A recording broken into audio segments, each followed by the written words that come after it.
time for laughter. We have the guys to fill a buster, even though one of them is a jar of mustard. Thank God it's Tuesday. We take a look at comedians, and Charles used to be one. We have a lot to say about comedy. Can you believe Gray is a jar of mustard? And then there's Lapsed. What does he do? And why is here? Thank God it's Tuesday.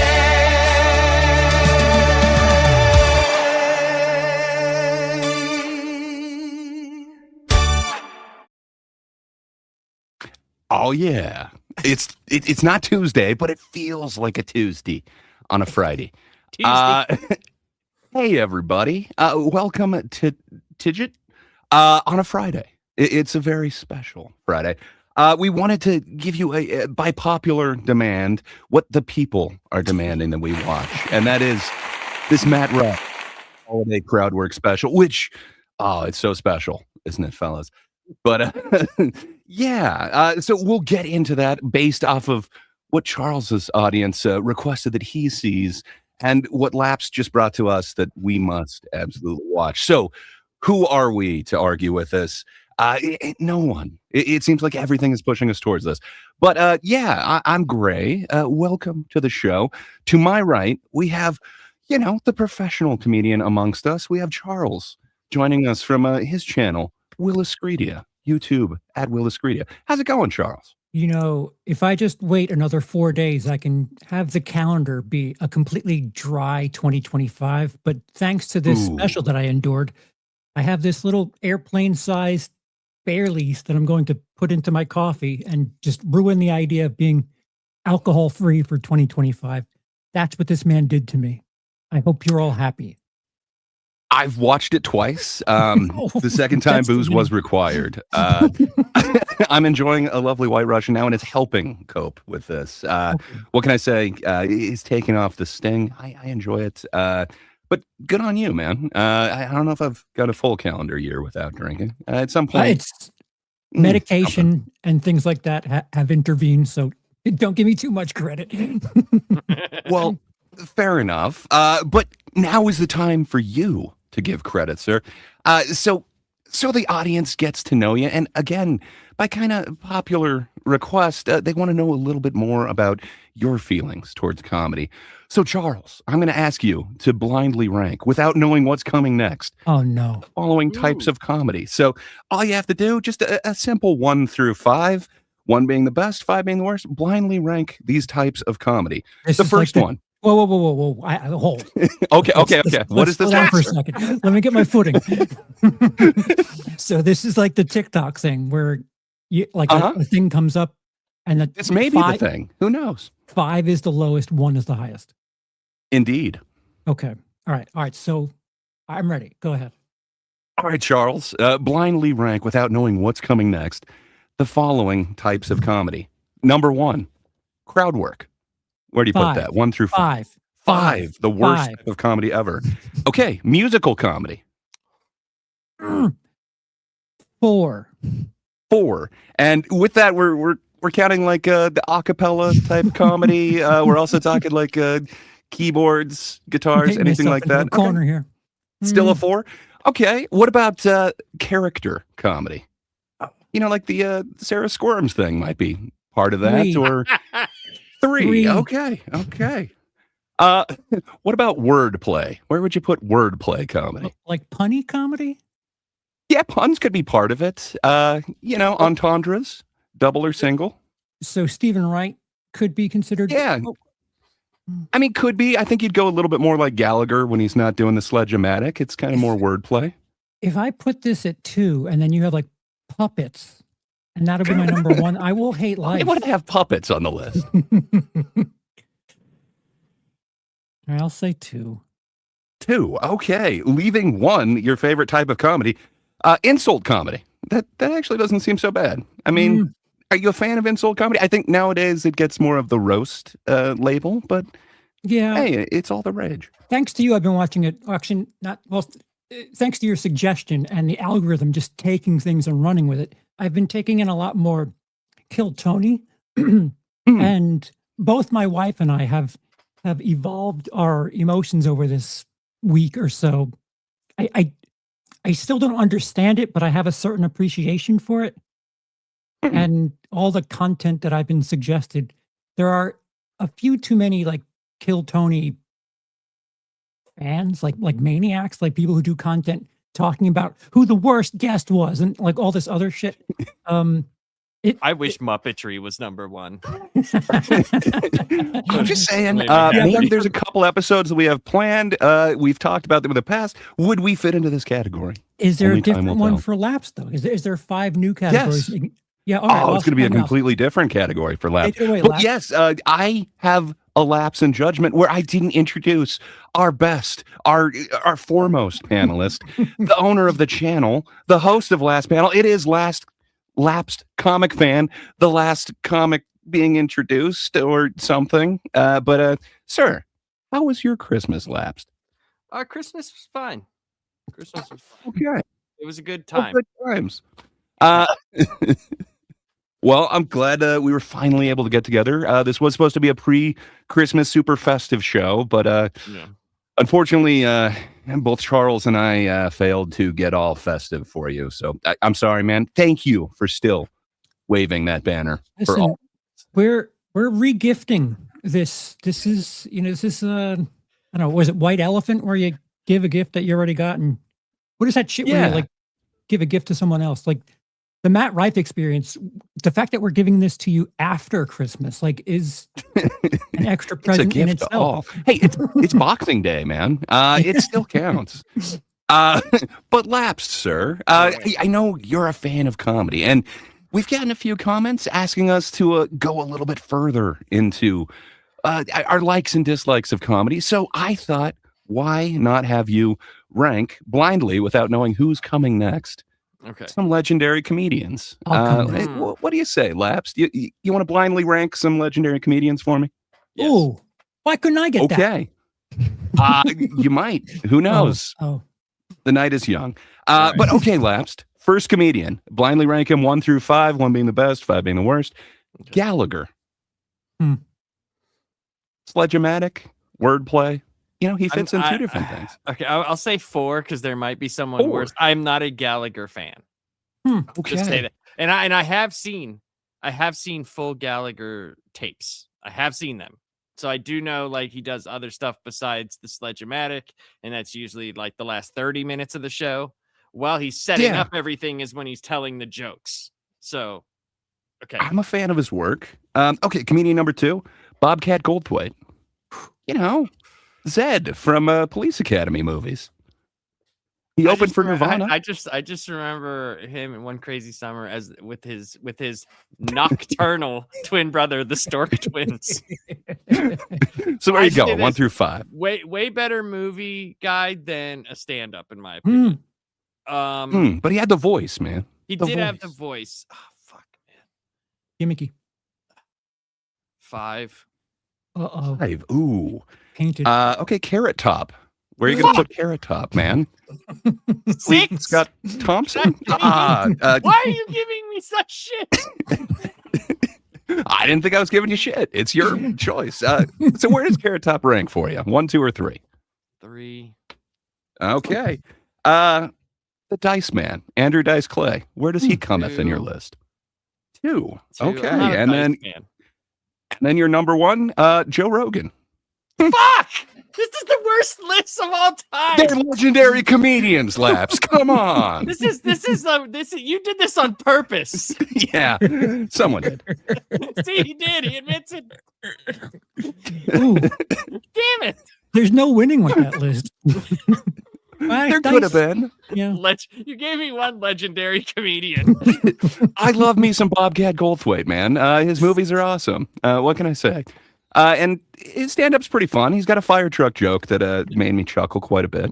Now I will say this: if I were to know them first, it would be Dice number 1, Bobcat Goldthwait number 2,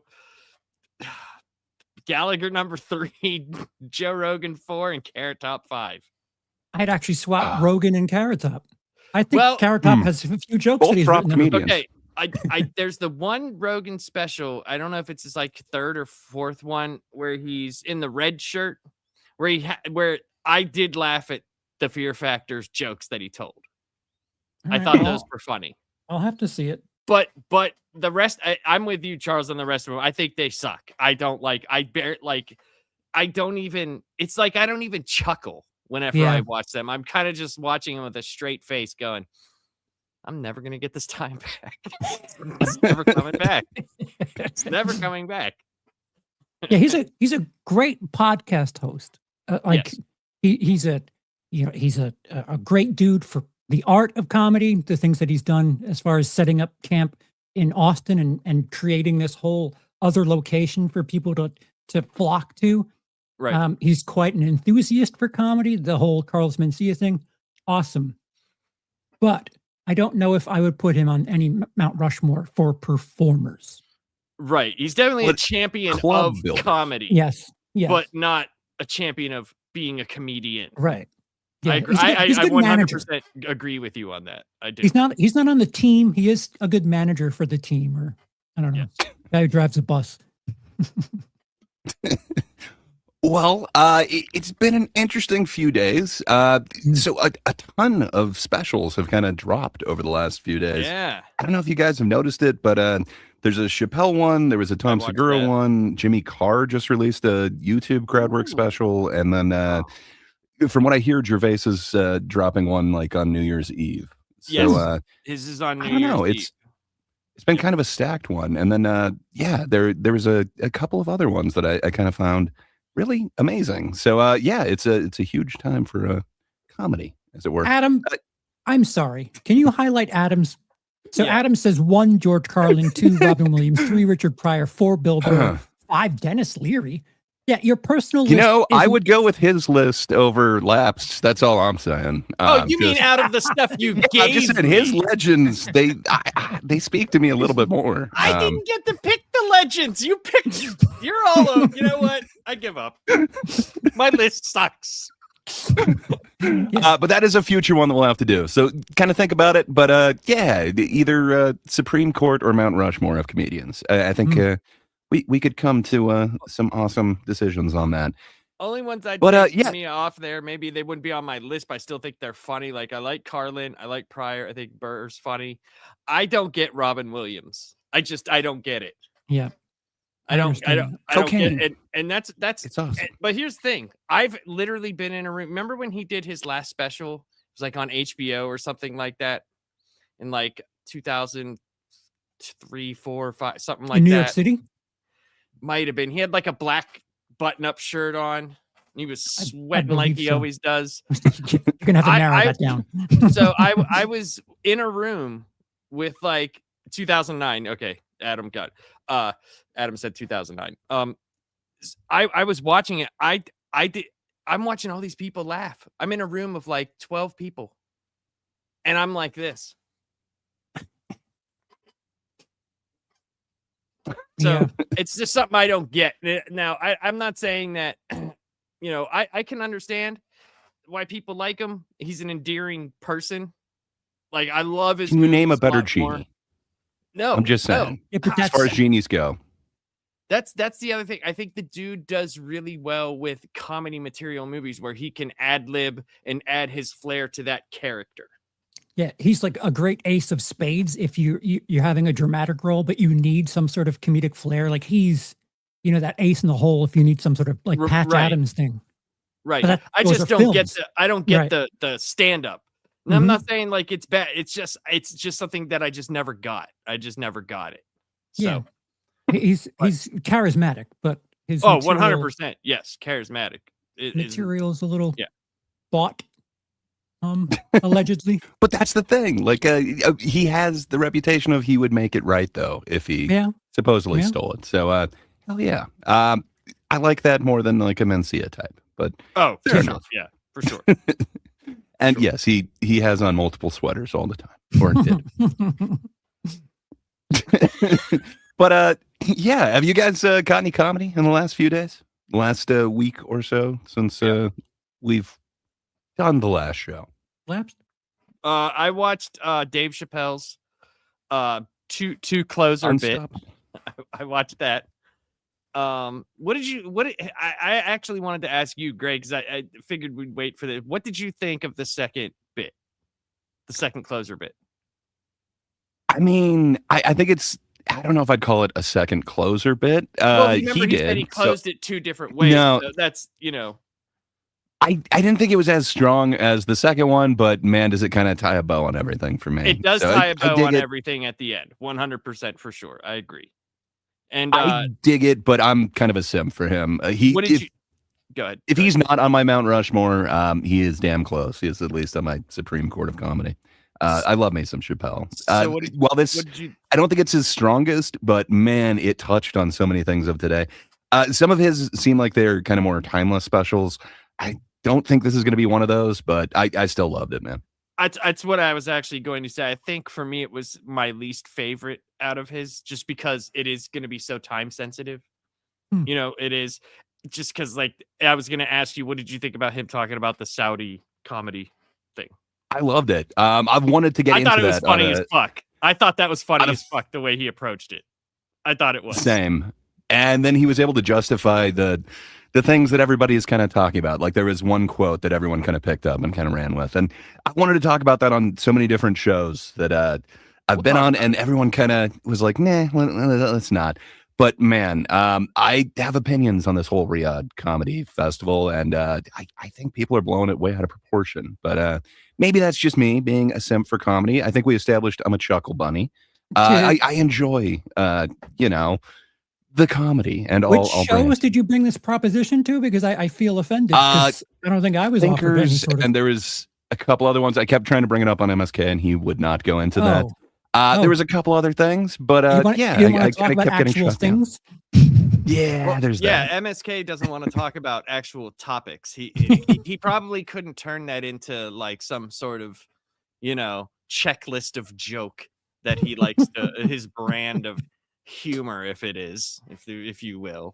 But I watched. It's kind of a dead topic now, for sure. But if we want to get into that Riyadh thing, I got some thoughts on it at some point. But sorry, you were saying the Dave Chappelle thing. I think it would be something fun to talk about. But I watched the Dave Chappelle one. I was forcefully told I had to watch Matt Rife, so there was threats. There were threats on my life. And what else did I watch? I watched an old one. Oh, I watched the Relentless Bill Hicks, because oh, hell yeah. Oh, good comedy. Yeah. Well, so me and my wife will on Christmas Eve, like after I'm done hanging out with my mother and watching Christmas stuff, we always like watch a comedy special. And so she had she'd heard it before, like her knows we talked about. I showed it to her, and she liked it. So that was a lot of fun. We got to laugh together. So I did do that. I am gonna watch Tom Segura's and probably the Jimmy Carr. Nice ones. So I've definitely watched those. Charles, did you happen to watch it? I know you caught a little bit of Kill Tony. I'm anything else? A little bit deeper into the lore. I don't know. I might want to touch base with you as far as recurring people and people who are. I fell into this rabbit hole of like clickbait content, algorithm shit. Oh no! Where it was like top 5, comedy guests, not the people that did a minute, but the people that were on the panel. And like Whitney Cummings is one of the worst, apparently, and someone else that got into it with asked the guy with is he have CP? Cerebral palsy? I believe so. He asked him if he could drive. His name Martin Phillips. Yeah, so he asked him if he could drive, and apparently he was offended. And then the ginger like got into it with him in that same night. And I'll be honest, I think these people that make these videos defending Kill Tony, like they expect anyone who gets to be on the show to have a full, complete understanding of like the card and what people's characters are. Where, you know, if they're a guest, shouldn't the people on the, you know, who are performing be aware that they too belong there? It's just I'm being shoved a bunch of different content that is of a very specific angle that they're going with. But Because the like question, Charles, sorry to interrupt you. no. Question. Do you think what's his name? The guy that we argued about? The guy, the Redhead? bearded- William Montgomery? Big Do Red- you think he is funny? Big Red Machine? Hey, this is an upcoming episode. I know neither of you feel that right now, and I've got this uphill battle, but Well, I'm just saying William Montgomery is you've watched more, amazing. so- You just don't get it. You will get it. I'm going to give you a William I know. Montgomery specific I'm episode, but I'm not smart enough to get him. So You just I'm don't not get saying it, that. man. I'm saying he hasn't wormed his way into your heart yet, but he will. Okay. Yeah, like that's one thing that I saw someone says, "Oh, I really dig this guy." That's great. You know, his act is different than whoever he is. This is why I don't care what people say about my stand-up, because that's not me, or it is me, but like it's a, you know, artistic creation or whatever. Right. His material, you really need to be at like that Kill Tony, like rowdy type of thing there. It's a very niche audience where, Just wait till we see what it's like when he's not in front of that audience. yeah, if It he's is an in like upcoming a episode. coffee house or something, I can't see that working. That is so risk reward that set. Well, But I he know does you gotta- have prepared material. Your cup of coffee, and some dude's reading off a piece of paper. I took a giant shit today. But I think he would work in front of a rock show where, you know, like they're not there to see the comedian, but man, is he an abrasive comedian. He could get in your face. He could make you try and pay attention. Where, again, like one of those coffee house type comedians, You, not going to do well opening for, you know, any given band, any rock band. you need to fit into a like a groove there, because if the crowd isn't into it, it's going to be a long night. It is the worst. Yeah, I watched a clown just get decimated before a band. Like it was weird. But What shows are you going to? By the way, don't worry awesome about shirt, Gray. Awesome shirt.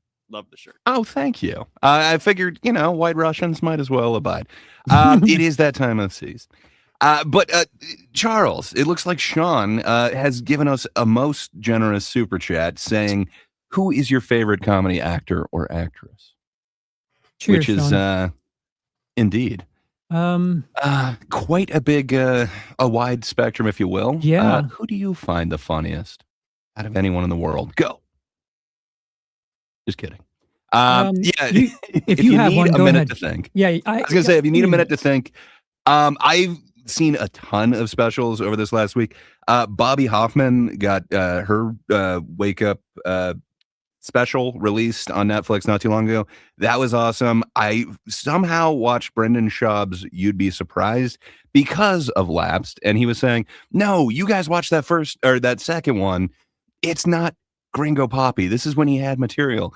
And I was surprised because he had some punchlines. It is way different than what I'd I just expected. I didn't remember it, and like when we were talking about it and I went and got it, I was like, how? Like everything about that dude is so backwards. It's so backwards. Like there was actual jokes. Now they weren't funny at all And to me. they might not have been his. but Headed they, to that's fuck, true too. too. But they were actual jokes. It seemed more like a comedy show than what the fuck that thing was. True. And there was like an opening and a closing, and there was, you know, like somebody actually bringing him up on stage. There was a little bit of a sketch before that, which, you know, none of that was in Gringo Poppy. The I like how you try to follow-up throw special. shade at me too. Always, constantly. But yeah, Kumail Nanjiani had a interesting Night Thoughts special that I think was Hulu. And then I watched Red Richardson. He had a YouTube one. Dave Chappelle's Unstoppable. Greg Simon had a This Isn't Good was the name of his special. That was kind of interesting. Tom Segura released Teacher, I think like 2 days ago. And then I swear there was one. Oh yeah, Isaac Butterfield also had a YouTube special that released in the last couple days. So yeah, man, it's helped me decompress from dealing with family. Yay, comedy.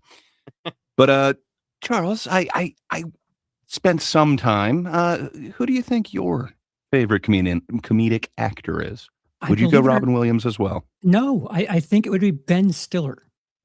Believe it or not. Stiller. Okay.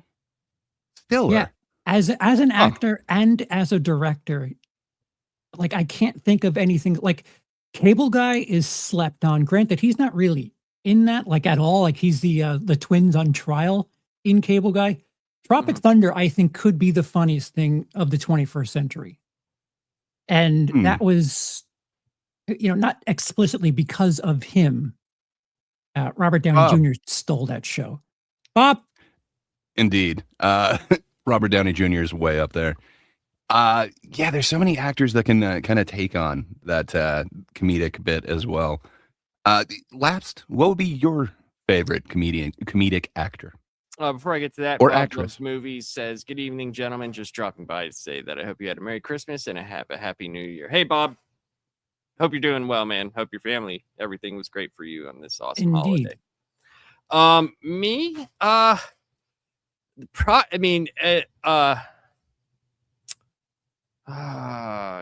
Jeremy put up a good one in the chat. John Candy, which is he's up there for me. It's probably Eddie Murphy or John Candy for me. And even with the stupid Eddie Murphy movies, like I always found something funny with them.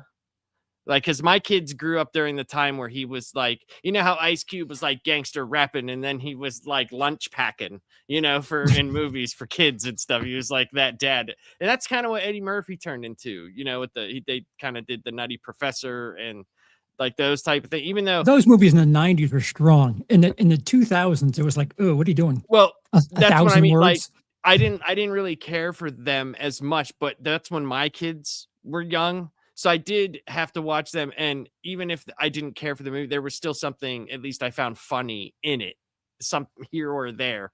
Might not have enjoyed the whole experience, but I love Eddie Murphy movies and John Candy for sure. I'm a big John Candy fan. I'm with Gray, like on certain movies where like people are like, oh, I don't like that. Like, who's Harry Crumb? I'm like, I love who's Harry Crumb. So good. Like, like I'm with Gray on that one.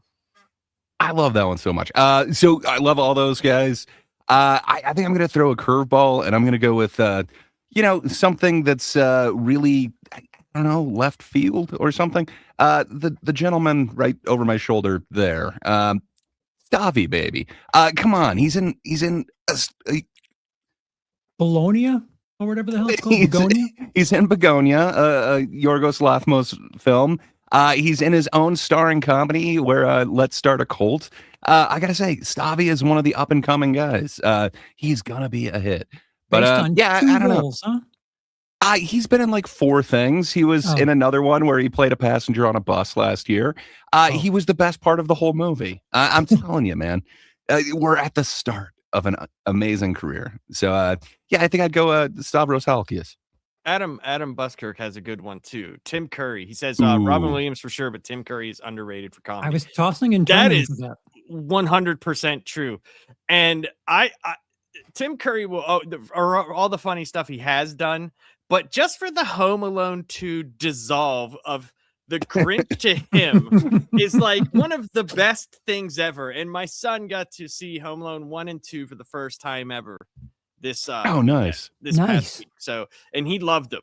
He loved both of them. And then he did notice because he was like, can we, he saw that there was more, right? And he was like, can we watch Home Alone 3? And I was like, well, it's not. And he was like, well, I want to. And he was, first thing he said is, who's this kid? I went, exactly. And he goes, where's the other guys? Hey, and I was like, you know what? You're gonna find out where he is at some point today. Just spoiler. Oh, what? Well, what? Okay. But I completely agree, and my wife would agree completely with the Tim Curry thing. I think he might be like her favorite actor. He is a threat to me. But I dig me some Tim Curry. Yeah, Tim Curry's good stuff. And I will say, like, out of all the Home Alone extras past 2, 3 is probably the best. Adam says, Home Alone 3 isn't terrible. I'd say comparatively to 1 and 2, I think it is. But out of like 3, 4, 5, and 6, Why is there 6? There were 6 of them? yeah, there's I thought a it ended new- at 3. No. Did they There's have 4. like Talk Boys or whatever products for each of them? Okay, so I can't remember what 4 and 5, but 6 is, it's an English kid, and it was a Disney Plus movie. Might have been Disney Plus this is how stupid it got, as much as you can already think, right? What they do is, in the movie, it's set up that this family, this guy and this girl, they're low on cash. They're going to lose their house, right?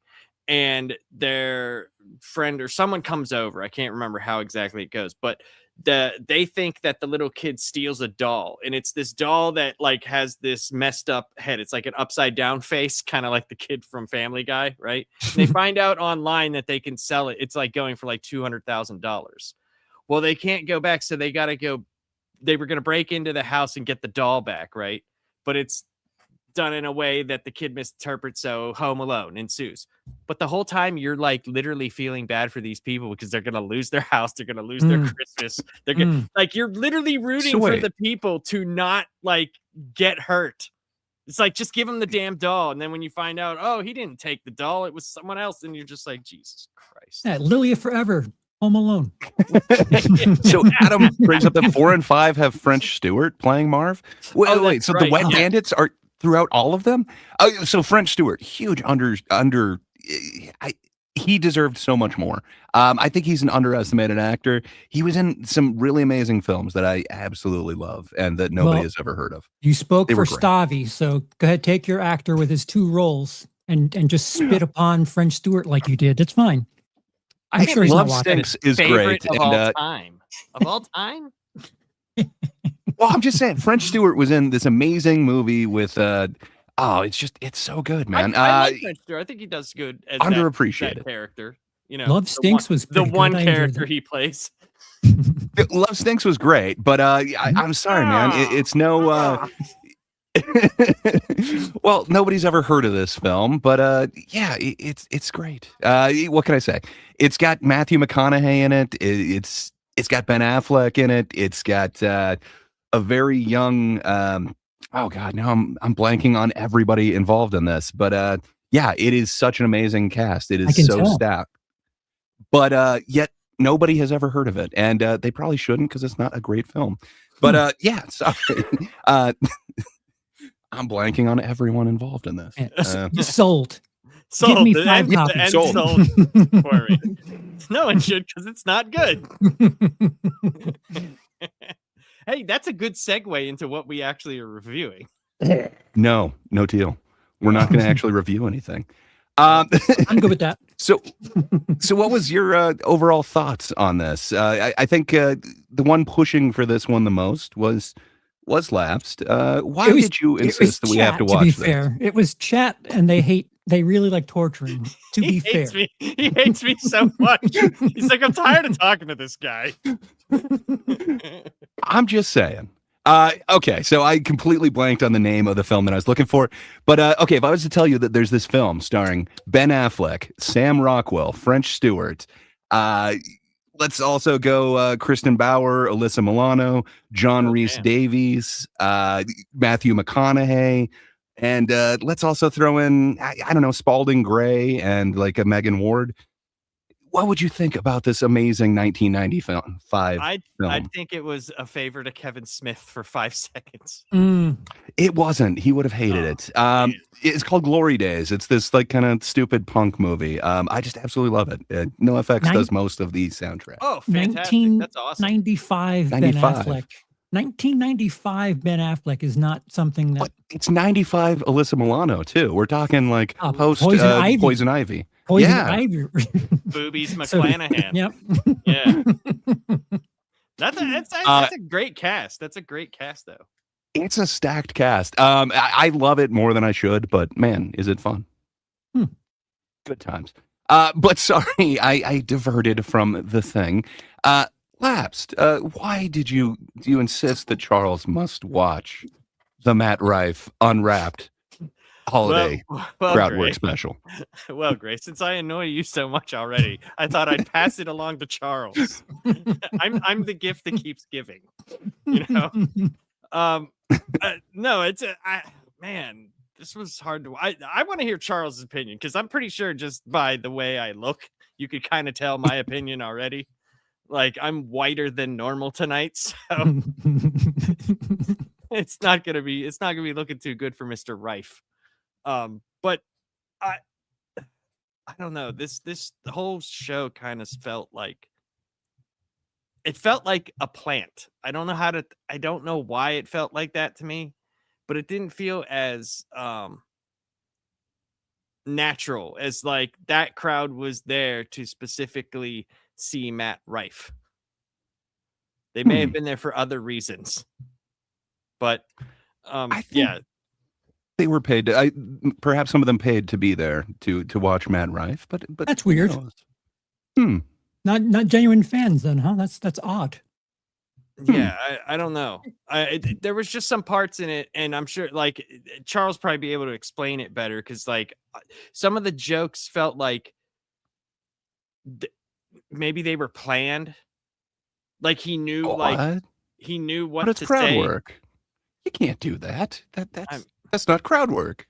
Oh, That would be a sketch. well, that's what it felt like to me. That's what it felt like. Charles, I'm going to pass to you because, yeah, I might not be able to explain it as well as you can.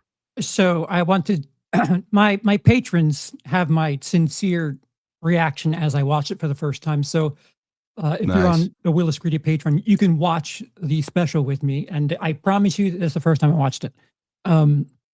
There's a point after a couple of interactions with the audience where I'm a bit skeptical because you go to a comedy club, if it's just a regular night, there is, granted, it was like this last time I was on stage, so it's been years. Perhaps things are differently now, but people avoid being talked to at comedy shows. People avoid sitting near the front. People get nervous when they're put on the spot, but you don't get that sensation at all from any of the people in the crowd.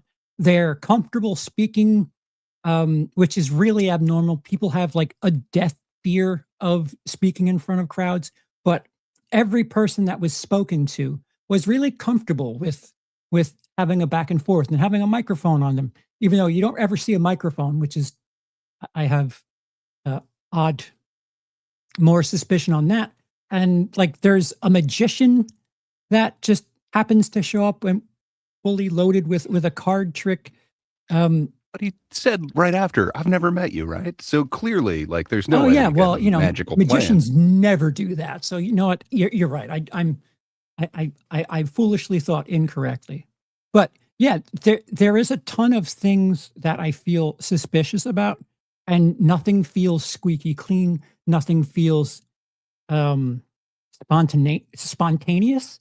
I gathered a 30-second clip where at a certain point, I was able to figure out where he was going or in the neighborhood of where he was going because he was very narrow with certain jokes, very crass, very blue. And I didn't want to say it up front because I'm like, ooh, I don't want to, if I'm wrong, it's going to sound like I'm a racist.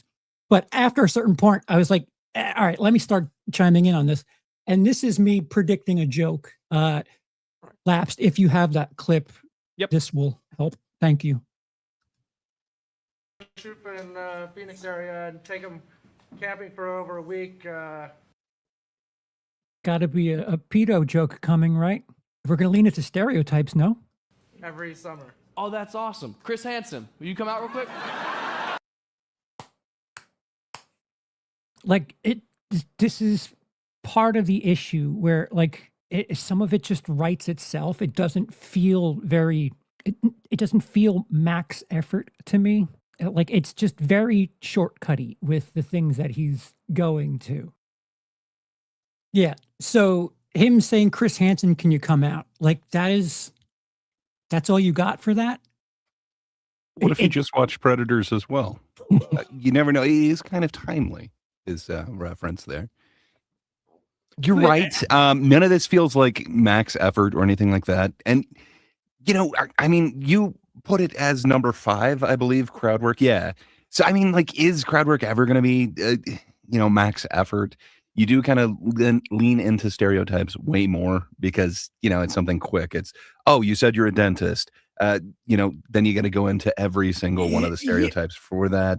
Yeah, but like black jokes were the same 35 years ago. Like doing the, oh, Black Friday's a holiday. Like, dude, like your parents laughed at that shit. Can you make something slightly new? Like, I'm sorry, if it would have worked when I was a kid, like there's no sort of progression with the humor.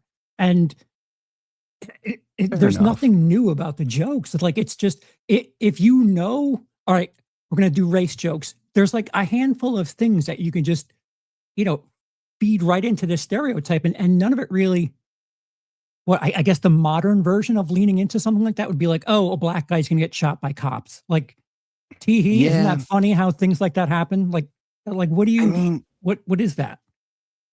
So I guess I'm going to be. I'm on camera. I can't switch to my white knight thing. I guess I'm going to kind of white knight Rife a little bit here, in that he has innovated the whole crowd work game. In that, so Laughs was talking previous to this. One of the only things that you'd seen was his red flags crowd work special. Where so I have a little video that we can look at. That I'm kind of Tarantinoing our way through this special in a fun way. But yeah, he kind of reinvented. Let me know when the fun starts. Oh, it'll right as we're wrapping up. I'm sure you'll have fun.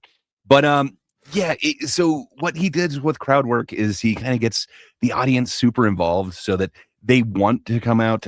So, Charles, as a comedian, how would you kind of tackle social media? Would you want to burn a bunch of your actual material on it? Or would you want to kind of get these funny interactions with the crowd? Like you see someone with a funny hat, so you kind of zing them on the hat or something like that. Now you're not burning your own material, but you can kind of put this funny interaction. I guess he's saying that that's the way that crowd work kind of started for him. And then he kind of had this thing where he was going into red flags, and then it became the entire audience wanted to bring red flags, and then they would start shouting over his prepared material to give him their red flags so that he would do the crowd work on them. It kind of became this double-edged sword. So then he made this big deal about it. Like, okay, we are doing that crowd work special. Bring your red flags. So you get an enthusiastic crowd, which could be some of what we're seeing in this, where people want to talk, want to join in. But that's a beast of his own making. Like, if you're going to lead into the social media thing, like, you know, people are coming to see you because they enjoy your TikToks or whatever. So if that's what you're putting out into the world, just you interacting with the crowd, they're going to be of the mentality that, oh, it's a Q&A type thing. So true. But you're not getting that, like, so what do you do for a living? You know, like there is like a certain amount of crowd work that feels hack, that like everybody has seen everybody do that. And when you've got multiple comedians on the same bill that are doing the same crowd work, it's like, yes, the person right in front of you has already been asked, what do they do for a living? Like that's already been established. You just weren't in the room for this. His red flag, though, special felt completely different than this. I didn't feel that 100%. That one felt as worked, like side jobbed as this one does. This one feels like these people, like this was done beforehand. Like he knew what was going on here. Where I'm not saying all of the red flag one did, but if you, like you said, like he goes out on social media, does this, so fans come there specifically for that. Like they knew, like they took that over, right? So this felt a little bit different to me. At least whenever I watched him, because I didn't know that, like what you just told me, like I had no idea about that, but it makes sense now that I think back in my head, seeing all the YouTube clips or Facebook clips. There was a lot on Facebook. That's where I saw a lot of those clips. That does make sense. I'm totally not a Rife historian or anything like that. I might have some of the facts wrong.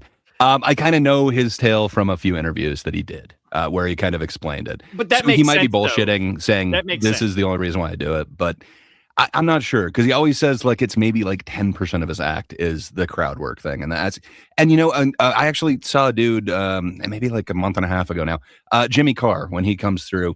I happened to see him at this awesome it's above a club but below a stadium. I don't know what you'd call that, but anyway, it was great. I guess that would be a theater show. Yeah, sure. Yeah. So I saw him in the theater thing, and part of it is beforehand, as everyone's coming in and taking their seats, he has on the screen his phone number, and it's, hey, text me any heckles to this. And then he has a set part of his show where he's like, all right, let's read those heckles, and if anybody has one, start heckling me now. It is kind of a way to do crowd work, and I think, you know, Jimmy Carr has his own version of it. And then he was able to just take all of that stuff that he did over this tour and combine that all into this crowd work special that he just released, I think, 2 days ago. And again, kind of works to me. It feels like you can't. Again, I'm just not in touch, so I could be completely wrong. But there's an element of that where you can kind of fudge the numbers. Like if you're giving out your number, and there's this element of the show where it's like you guys said this to me. You can plant that where if you need things to go a certain way. And I'm positive not all of those texts that he read came from that audience that I was in. I know that he's got a certain amount of those staged, and then he's got a certain amount of comebacks too. Like specifically, he's got one that if you want my comeback, you'll have to scrape it off your mom's teeth. He's said that in multiple specials and stuff, and on multiple different clips. He has a bunch of like preloaded things that are ready to go, but man, is he funny with it. Those preloaded one-liners are just like, perfect, man. Yeah, Jimmy Carr's funny. Not saying that Matt Rife doesn't have charisma and stuff like that. He does. He's pretty. But there you go. It feels like he's more of a draw to obviously women, and even like some of the clips that I see and what he does when he does like impersonations of women and like talks back like a woman, or even like a feminine way he says things. And there's not like, I'm not trying to be shitty with it, but like it sometimes doesn't appeal to when you're like, when you say something like dirty pussy, right, in the same act as you're talking back to women about pots and pans. I don't know. It just doesn't feel the same to me. Yeah, it's a very good point. It feels like an intended kind of edginess. So I guess let's get down to the makeup of his actual special. So the second time that I watched it, I decided to also bring like my trusty stopwatch and kind of see what's prepared material, what isn't. So for the first 6 minutes, he has kind of that staring into a snow globe, and then it goes into a couple bits that he's doing where it doesn't seem like an audience is in front of him. And then at about the 6-minute mark, all of a sudden it cuts in and he's in front of a crowd. And then he asks for, does anyone have any stories like this? Can I ask you, this style of crowd work, if you will, did it feel reminiscent of anything to you guys? Okay, so to me, it felt like John Edwards. What the hell was his name? Ghost Whisperer, but the medium guy. Yeah, whatever the hell his name was. Where he's like, no, it was John Edwards. Yeah, like John Edward. Yeah. So it's like I'm getting a. Does anyone know like a Karen over here from this? Oh, maybe it's over here.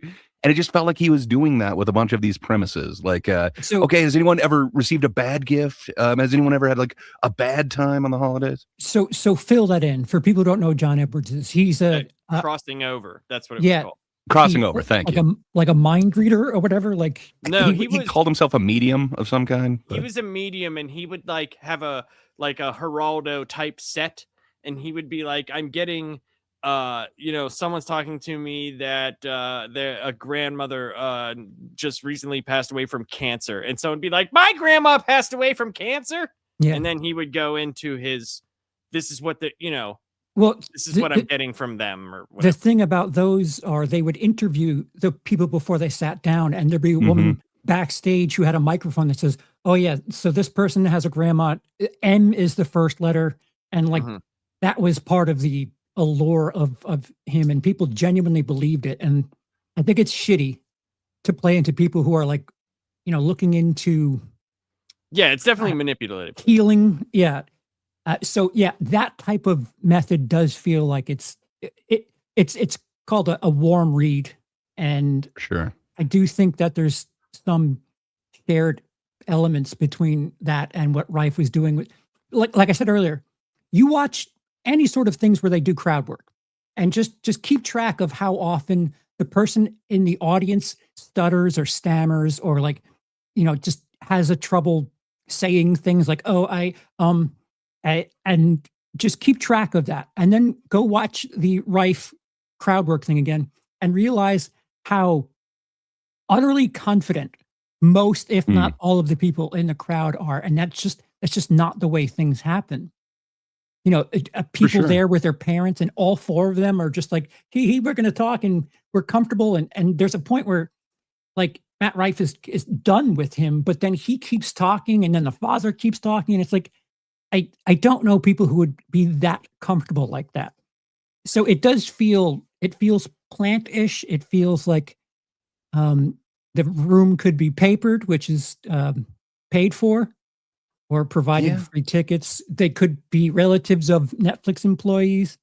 The diversity of the crowd is very extreme fans too, who perhaps you're right. There could be a bunch of it, but he constantly gets bombarded with a bunch of different red flags or any other type of crowd work that he's looking to do. I agree. I totally know what you're talking about, Gray. But if you look at this, and I agree with you, because I do know that is a thing. The one of my bosses, her name's Adrian. She loves Matt Rife. I hear stuff, but those crowds from his other shows compared to this crowd literally looked like Netflix executive checkbox list of things, of people. It's what it looked like. I'm not saying that's a bad thing. I'm not saying that's a bad thing at all. Like I have no problem. I personally, that for me doesn't ruin anything. Of having a diverse crowd, that just gives you more ample. No, it just makes it suspicious. But it doesn't seem authentic. Okay, if you watch Dane Cook at his peak, you wouldn't see anyone in the crowd that looks anything older than 30, and there's some sort of familiarity or similarity here. Matt Rife has mass appeal. I hear. Yeah, that's what I'm saying. I'm saying, people of all ages, all sizes, all genders and races, all love Matt Rife, which is interesting. The only guy that I thought had a little bit of trouble was the one guy that was like, "What's your Christmas traditions?" He's like, "My family comes over." Yeah, that was what. Yeah, and then it got into some weird territories, but also an easy joke. Yeah. We all come at the same time. Yeah. Very fast on that. So there are 3 bits that were kind of planned out that he kind of breaks this up by. So you got the first 6 minutes, which are not crowd work, and then from 6 minutes until 20 minutes, it's crowd work, and then he has a little bit about. And it has an act out. It's about a gift that he gave to his grandfather. And then he brought it for a little bit of prop work to do his bit for a while. That seems to break it up. I'm not sure if that is where it is, or if he just kind of recorded 3 or 4 bits that he could then break up the special and kind of put those in. Because if you notice, when he's doing the act outs and stuff, it doesn't show the crowd at the same time. It's not showing people reacting to him doing this stuff. It just kind of makes me wonder. But then he's able to segue that into what's a good or bad gift that you got. Has anybody ever received a good or bad gift? And it feels like that's a weak way to do crowd work. You're essentially sourcing all your material from, hey, did anything good or bad ever happen? Come on, talk about it. Yeah. And again, I wouldn't trust an audience to be, the most descriptive and to the point. And they were. And so do you think to our point of it, like Charles said, being papered and stuff, do you think that's a possibility because of the reaction that they're wanting for it to be funny and get the reaction, the desired reaction of the joke hitting? Because if it doesn't, just say you recorded for 3 days and people were just normal people telling you shitty, stupid things that you really can't riff off of. Because every single thing was riffed very, very fastly, and he already knew what he was going to say. You could tell. He is pretty quick. I'm not saying I do want to give him that. I've seen him as a guest on things that I know from other episodes of it. It doesn't seem like they do stage it or anything like that. He's pretty quick on his feet. And I look for crowd turnover, especially with crowd work things where you're going to see if there's like multiple different crowds in the same thing. I didn't notice any of that in this, and I was looking for it. I didn't did see miss it, anybody Charles? different. It just felt like some of it might have been like, because the Netflix is producing it, and it like, imagine if there was no like good reaction. So maybe this crowd, some of it, like not all of it, some of it might have been staged to get the desired reaction for the desired joke he wanted to tell. For sure. Okay. But I mean, I would say almost any audience. I don't know if you guys have Okay. ever been to a taping, but they do kind of fluff No. the audience quite I've a bit, never and they been to tell a you, taping. we need big reactions here. Come on, guys. This is the best thing you've ever seen. Give it full intensity. I know we do that, like if we were ever recording something live, we would kind of let the audience in on it. Like, come on, guys. This is the best thing you've ever seen. Help us out. You'll be immortalized in a recording forever. Yeah, I've been to screenings where like people, execs from the studio were there, and the audience just like, they knew. They didn't have to be told, but they knew to act a little extra, I don't know, extra. I will give you that Matt Rife is probably sharp. Anyone who's doing this and that much by the age of 30 is they're there for a reason. But now that I've seen him twice on Kill Tony, if he's so sharp, why don't I have anything from Kill Tony where he's like on his feet and giving jabs to the people when people are bombing? He has the guy who has every black joke known to man doesn't have something witty to say to just a regular old shitty white person, just a shitty woman who doesn't know how to like do stand up. He has no material for that. It's weird that, put on the spot in a Kill Tony type environment, he's not that sharp then. So that's odd to me. I can white knight him a little bit. Oh, brother. One of the worst guests, and he makes it to most of the lists out there. He's one of Lap's favorite comedians, Joe Rogan.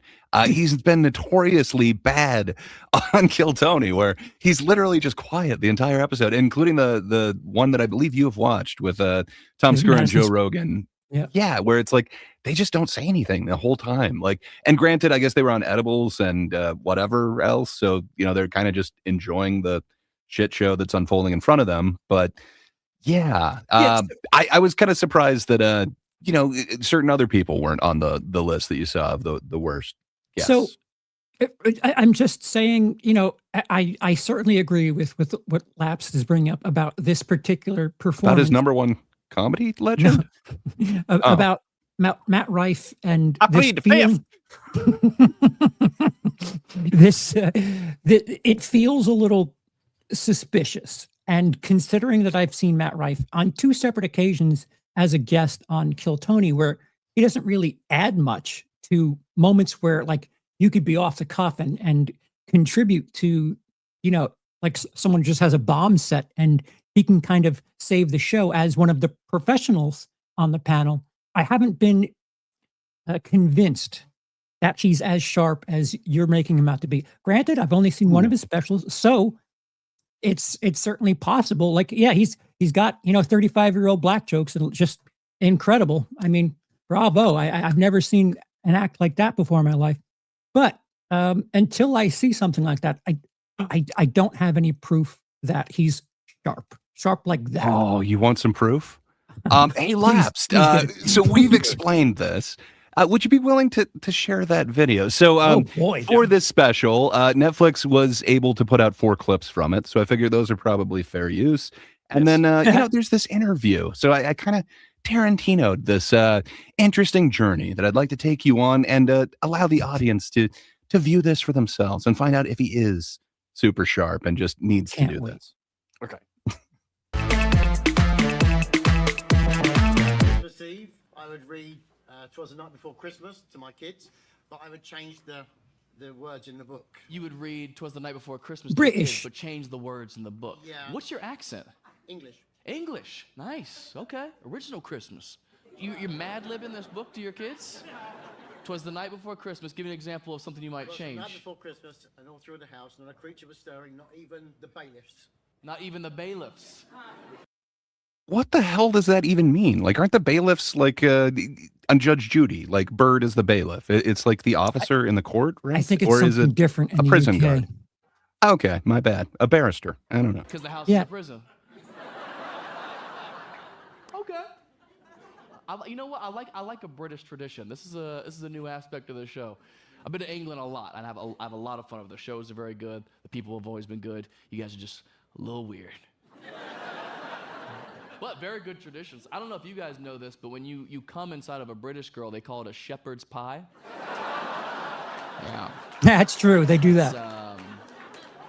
It's delicious, but it's not for everybody, for sure. It's a little gamey. So, yeah, that was kind of the first one that they released, the clip of that to entice people. I guess you're showing that, he's dirty. He's a dirty comedian. Oh, But I looked know, it up doesn't- sorry, go ahead. oh yes, go a ahead. shepherd's pie. You're looking No, up. What that I is? looked up the It's a bailiff lovely thing. dish. The bailiff thing. Oh, A okay. bailiff in UK may visit your home if you do not pay debts, such as a council tax, bills, parking fines, court fines, and county court. yikes. Fair enough. So they're not stirring. Yeah. I'll find out. Well, soon. good. We've paid our debts as far as this date goes. But yeah, it's interesting. Like it doesn't feel like he's addressing what the guy's saying. Instead, he's just like, I know something British, shepherd's pie. I know what. It feels like a prepared joke that you're just adding because this dude has a British accent. Yeah. Yeah. It's also interesting that someone who was British, who is watching him in Arizona and is probably not part of the age bracket that I would assume. Like there's a lot of things there that just don't match what I would consider his target audience to be. You don't think And he's the regular old Tempe audience? No. Fair enough. And like you said, Matt Rife pivots to a cum joke.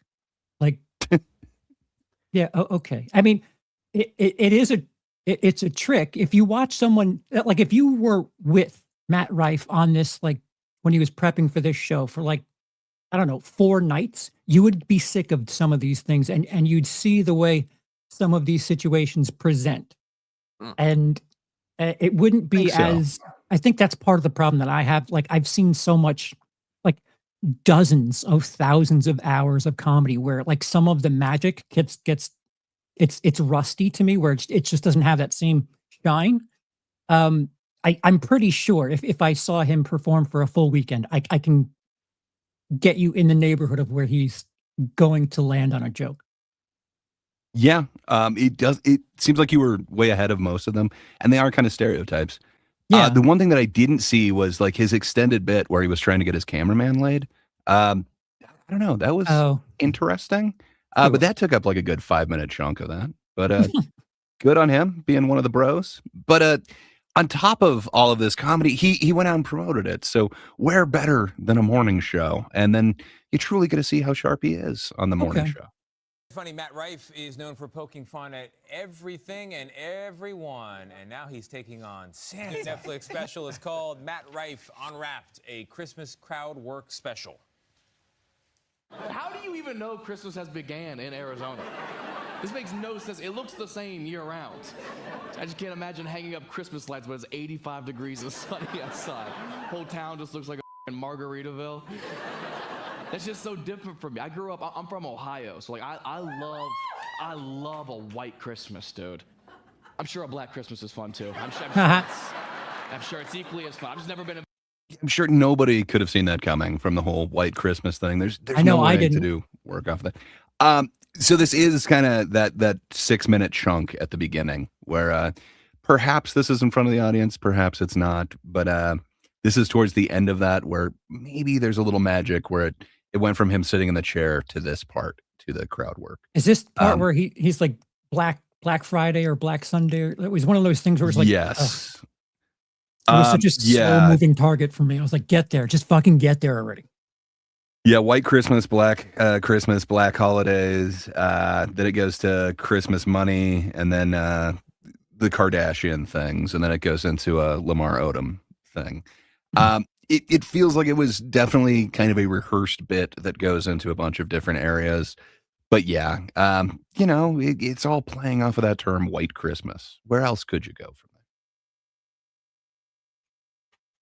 Yellow snow. The special comes on the heels of his record-breaking Stay Golden tour. What the hell? He is keeping the momentum going with 40 new dates worldwide in 2026. Matt Rife, good morning. I love that you guys found the most PG 15 seconds of the Yes. entire We special. looked hard. And it was hard. That special. So from that, like I would interpret that like, oh, so he's like a Jeselnik type or something like that. Like he goes dark. I don't know. It just Literally. seems like he was dirty, but it's not like dark jokes or anything like that. And he does dark jokes. There were black people in the crowd. fair enough. He had black in that joke, but I don't know. I think there were other tame parts. That is right at the beginning. I do believe they just found the first 15 seconds that worked for them. But I don't know. Do you think the way that he just kind of expressed that, do you think that this whole thing was just way too dirty? You could never get a clip from it? No. Yeah, all right. No, because there was other things that when he was talking about like the being on the nice list or naughty list or whatever, like, you know, there was stuff that he said that wasn't bad. I think anytime that sex or anything is brought up like that, it's an instant like, ooh, ooh, you know. So I don't know. I didn't really care. Like the Asian woman who had the black doll and he dropped the Shaniqua and it's like, all right, you know what I mean? Like any of that stuff is it's nowhere near like taboo-ish. You know what I mean? Like, I don't think that's. If you ask him, none of that is able to be used in clips. See, you know, you can't advertise it with it. This is where I have the mentality that like edgy comedians like this need you to think that they're not allowed to say things. Because if you think they're not allowed to say words and they say something like that, it's like, ooh, he's stepping over the line and saying a thing that's like edgy. You're not supposed to. He can get canceled for that. And it's like, no, you really can't. It's just there's a facade here of what they can and can't do.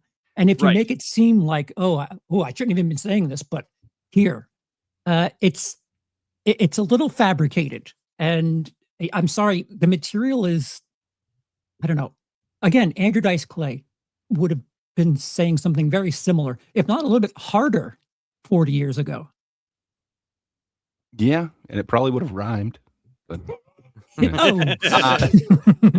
oh yeah. We thought maybe we'll pull from another special. It's a morning show, Matt. At this morning show. Just play the credits. Credits are good. that would be spoilers. Well, thank you. Thanks so much for watching. It's very funny. You must have been a problem in high school. What did the teachers think of you? Oh, a lot of detention. I remember my biology teacher one time, I was making some. So you know that when people do talk shows, this is stage 2, right? Like the topic that they're talking about? Okay. All right. So like this is prepared. Yeah, a lot of stories on that. Yeah, no, you've definitely got to do like the warm interview type of deal. You have to submit what stories you want to talk about. Then it's up to them to actually come up with like, you know, a segue that kind of seems natural to get you to talk about these. But things. it's not dry. Like there's some sort of anticipation on where the discussion is going. So I don't know if this is an off the cuff conversation as it's being presented. You don't think that they just randomly brought up this crowd work of say you were probably a problem child in school, right? you ever get detention? But here we have, in his own words, how much of a problem he was in high school. Okay. My classmates laughed, and she sent me to the principal's office, and in front of everybody, she said, "You'll never make a living being funny." Oh. To which I responded, she said, "You'll never make a living being funny. You're going to end up working at McDonald's for the rest of your life." And I said, "Well, if I work at McDonald's for the rest of my life, eventually I'll work my way up to management, and I'll make more than a teacher's salary." You said that to her. Whoa. But teachers, though, they're all heroes. How dare you, sir? Yeah, that was instant suspension. About 5 days. But that's when I kind of knew. I was like, oh, no, now I have to make a living. But so that's a version of crowd work right there. Do you think you can get suspension for telling the teacher that one day you'll make more than them? I don't think that that's a suspendable offense. And I got suspended for some questionable things, but I don't think that's one of them that would have gotten me there. Wasn't Matt Rife a child actor, too? I do not know. I feel like he was a child when he was doing his first specials, but maybe I'm just a jerk, and Yeah. he just looks like a young. I feel like he was on that like all that type show. Oh, Whatever. I know he did do what the hell is it called? The Nick Cannon one. Yeah. The roast thing. I'm blanking on it now. But yeah, he definitely did that when he was pretty young. But I believe he was still into his career when he kept coming onto that. Interesting. Take it from someone who's been suspended from school a lot.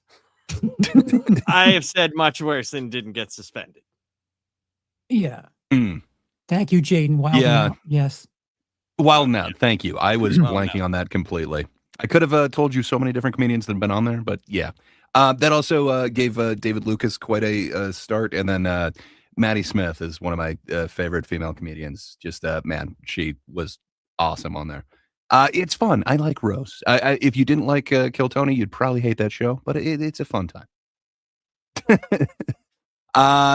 Fair enough. If this is your first taste of Matt Rife, he does seem quite full of himself. This might not be the best intro for him, but you know, you'll probably be seeing a lot of him in the near future. Yeah. It's a twisted reality. What's he Set. do I've in never the heard of special, Matt right? Rife Oh. before this. Clicking on the stream seems kind of douchey. Yeah. Yeah. I mean, He's a big deal now, though. yes, huge deal. Mhm. And fair enough. Who amongst us has not been douchey? I know I definitely I suffer from the douchiness. Me, but yeah. But this anchor is saying like, hey, just talking back to your teacher. You know, that is a form of crowd work. Hey, Charles, as your least favorite form of comedy, crowd work, you did rank it number 5. I did. Would you consider that crowd work? Telling your teacher one day you will make more than them? No. No. It feels like that's just like, you know, mouthing off, but Yeah. I don't know. Crowd work would be the teacher working on the students. Well, I mean, the student could ask like, hey, what do you do for a living? How long have you been doing that? And then, you know, kind of go from there, come up with something funny. But it, yeah, it just, it seems like you're just talking back, but maybe it's just me. No, twist the reality. You're fine. He says, I was joking. yeah, My apologies. no No, don't need to apologize. We're just pointing out we're not above the douchiness. No. Yeah. Just who amongst us has not douched? No but yeah, You say something, someone says something, and you're reacting in the moment. Yeah, I guess I'm a very defensive person. I should probably look into this. No, but I think so wait, if somebody says something and you react to it, apparently that makes you a crowd work comedian? Oh my God, he's edgy. Thank God he could say things like that still. In today's day and age, what? This he just is says the, what he's thinking? Yeah, wow, he's able to do that in real time. While he talks about this story from years ago. But yeah, this is the second clip that Netflix released to get you interested in the special. Black Santas have been in the Kardashian house like each year. I've never had a Black Santa, but it sounds like a good time. But also, can you imagine Lamar Odom as Santa Claus? Bro, I don't know who Lamar Odom is. He's the huge black basketball player that Oh, he's a Khloe black one. Kardashian Okay. used to look like. You don't understand. He called the one Kardashian unattractive and looks like a man. So it's funny. Yeah, It's funny because it's true. she's had a little Christmas magic done, just a little bit. no, but I think it takes talent to do what he does. Yeah, so to you're interact in the you're moment. not coming with a preloaded set that you're going to deliver. You are in the moment responding to. Stop it. Stop Okay, it. so- Stop it. Stop So it. now he's going to set up. So this is kind of the thing that I've You're seen not in a one of bunch those of people different that interviews. writes jokes or anything, are you? Because that's so No, passe. you do it a different way. But yeah, I've seen a few different interviewers kind of set him up the same way. Apparently, everyone thinks that like, you know, you either are all improv and that's what crowd work is, or you have prepared material. Where, as you pointed out, it's kind of in between. But yeah, here's how he answers it, which no. you know, there'd be significantly less crowd work. I'm going to be angry, aren't I? If you listen to him. whatever people bring I up. hit the For button. this show, yes. For my touring show, no. That's a very common misconception that's very funny to break down. Like, I usually do like an hour 20 on my touring shows, and crowd work's like a very small part of that. It's an hour 10, hour 15-minute show of like prepared stories and bits about other topics and stuff. Yeah. What do you love about crowd work? That it's new and spontaneous every time. You know, I do so many shows. You can only tell a joke so many times before it's not funny for you to deliver, which I'm very blessed to be able to do the amount of shows that I do. And the crowd work is like a unique situation, interaction with somebody that I'm going to have, and I have no idea what's going to happen, and it's not going to be duplicated. So it's just the spontaneity for me. But I think that I cannot wait Don't for him to understand. tell a new joke about black people because, man, No, it he's can't be scraping the barrel. duplicated. Hey, it's our No, favorite guy. This thing could never be duplicated. You don't understand. This is spontaneous. He's never done this before. He has no idea what's going to come out of his own mouth. And then, You guys are as a family. You come together as a family. Like. All right, guys, on 3. 1, 2. No, Grandpa's not ready. Grandpa's not ready. Hold. there's significantly more act outs than I anticipated. So that could be the culmination. That could be a thing where, you know, this is like I've told you this before, where if you do 20 shows, at least 5 times when you're asking someone something, someone will say, "Oh, we all come together," and you know, by that 3rd or 4th time, you're like, "Wait a minute, people phrase it this way." So let me have something for if someone says we come together, like we all come together on Thanksgiving or whatever. Or, you know, if they word it a certain way, you might want to massage them into saying we come together so that you can get that joke out there. But listen, it getting there is, you know, it's impressive. It's funny, but it's not as spontaneous as I think they'll have you believe, which is it's Oh, still for sure. 100%. it still takes talent to get there, but I don't think it's, you know, having that material like that when for the Boy Scout thing, all he says is Chris Hansen, will you come here? That's all he has for that, about a Boy Scout who goes camping with kids. That's all you have is Chris Hansen, will you come out here? That's weak. Yeah. Where, like you mentioned, you could have like pre-prepared responses. Sure. You know, like he saw the British guy. Hey, I know I have this joke set up. You know, shepherd's pie. Easy to talk about that one. I wouldn't doubt that he also had a prepared bit for if anyone says we come together. Wait, what do you mean by that? Yeah, it doesn't feel as spontaneous as it could. But I guess all comedians are somewhat acting as if the prepared material is somewhat spontaneous. So it does feel like that is still a skill that he's honing, even with like his prepared material versus his improv stuff. There's like a Rolodex of answers that he's probably gone through. For sure. Yeah. The only thing, there's only one thing that makes me think like some of these people were genuine is because of the horribleness. Like, not even the bailiffs. Like, what? Yeah, that doesn't even sound mean? awfully prepared. It's like, okay, well, that's not No. great. So, Okay, you find that clever. Right. Yeah, fair enough. Hey, what up, Rosales? Okay. Everybody just picks a spot on the tree. Everybody find a bulb. Okay. So the whole family just comes together for Christmas. Yeah, but it usually breaks out in an argument. Breaks out into an argument? Who caused the biggest fight last year? My grandpa. Your grandpa? Oh, wow. How would I know that? So that does feel like an authentic crowd thing, that whole like, who do you think? So, you know, there is a couple possibilities. Either he actually knows them and he should know who it is. That's why she's saying, who do you think? Or she is one of those clueless people that just, you know, kind of like clueless isn't correct. You know, like how a child assumes that you know, like every friend of theirs and everything like that. No, you're right. You It's were kind right of, with the I'm not going to clueless give you part. the context. Well, she seems to know who it is, but just assuming that everybody else has the same context as that. Yeah, but it's like the people that steal the packages off the frickin' thing, and then, you know, with the paintball, and then they're like, I'm calling the police. You know, like, it's like, dude, you're stealing. Like, you're an idiot. You're clueless. Fair enough. But yeah, he does have kind of a tag on here that does seem somewhat, I don't know, improvised, but perhaps it's all worked out bit. It's hard to say. What was he upset about? He collapsed. Collapsed? He got taken in an ambulance, but... Yeah, taken in an ambulance? Oh, yeah. You guys waited too long. I held it back and it turned into a hurdy. But I think that's so fun for you, not knowing what's going to happen. I have to confess, a couple times, Tony, I cringed, I winced, then I was laughing. I also then had was that cringing reaction. and wincing So again. can I That's the exact kind of emotional roller coaster. real quick? So did they Yeah. they just like showed like jerking off on Good Morning America? No, that was me. So I've gone ahead and taken these okay. 4 different. Okay. When it switches to vertical, that's unfortunately on me. I grabbed the clips from Netflix as a joke.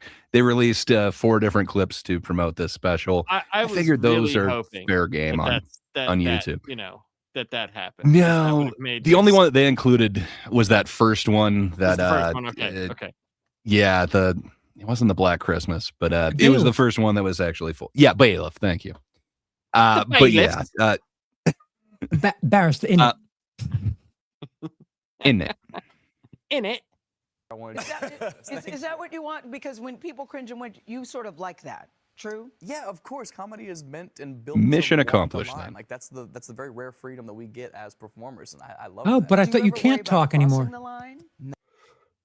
Well, like, and that's the other thing. Like, she's saying that she cringed, right? Which I get. I cringed as well, but I don't think for the same reasons that she's thinking or he's thinking.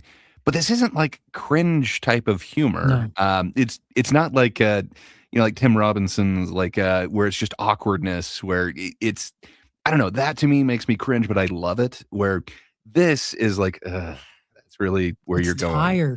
It's tired. It's hack. Like, yeah, it's edgy for 1984, but what? Hey. No.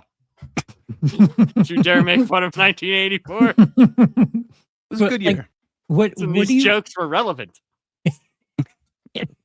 yeah. I don't know. Like even at this point, like some of that Austin crowd. All right, what else can you possibly say about trans people that feels relevant at this point? Like, I'm sorry.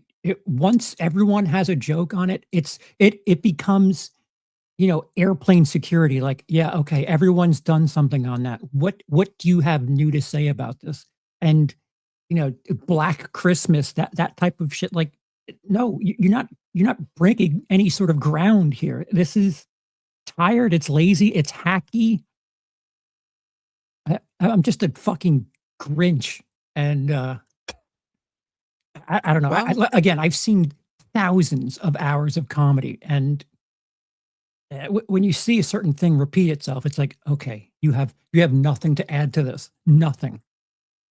You're calling yourself a Grinch, but think about what she has said to him as, I was cringing and then I kind of laughed and then I chuckled and I cringed some more and then I was cringing and I had to like cover my eyes. Cringe.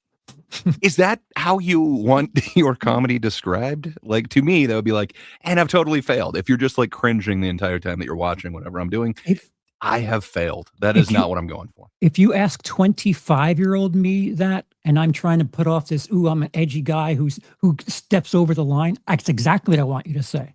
I used to use that. I was banned in Penn State. I used that as like part of my booking materials. Like, come check out the guy who's not allowed to perform in State College. Like, yeah, at a certain point, again, like if you're trying to present the narrative that, I'm being canceled for things I'm saying. Yeah, you would want to lean into making people cringe. All right, fair enough. I guess I hadn't kind of looked at it that way, but fair enough. It depends. Like, it depends on, like, if you're Brian Regan and... No, I don't think there is. How come? Oops, sorry. No, if you're Brian Regan and people are like, I cringed, that would be a problem because he's squeaky clean. I think it depends on what you're trying to put out there. Fair enough. I see the comment from Jacob saying that feels like every comic that we've reacted to since we've started this is a hack. Fair enough. We thought we'd start with the silver hack and then kind of go to his accompaniment, if you will. I hear what you're saying. I want to to kind of I want to have Charles experience what is kind of big right now. And part of that is a bit of hackiness. And I think it's interesting hearing Charles's kind of take on some of this. And so, he's got a little bit more insider knowledge than just me from the outside enjoying the hack. Lapsed But, as fair enough. the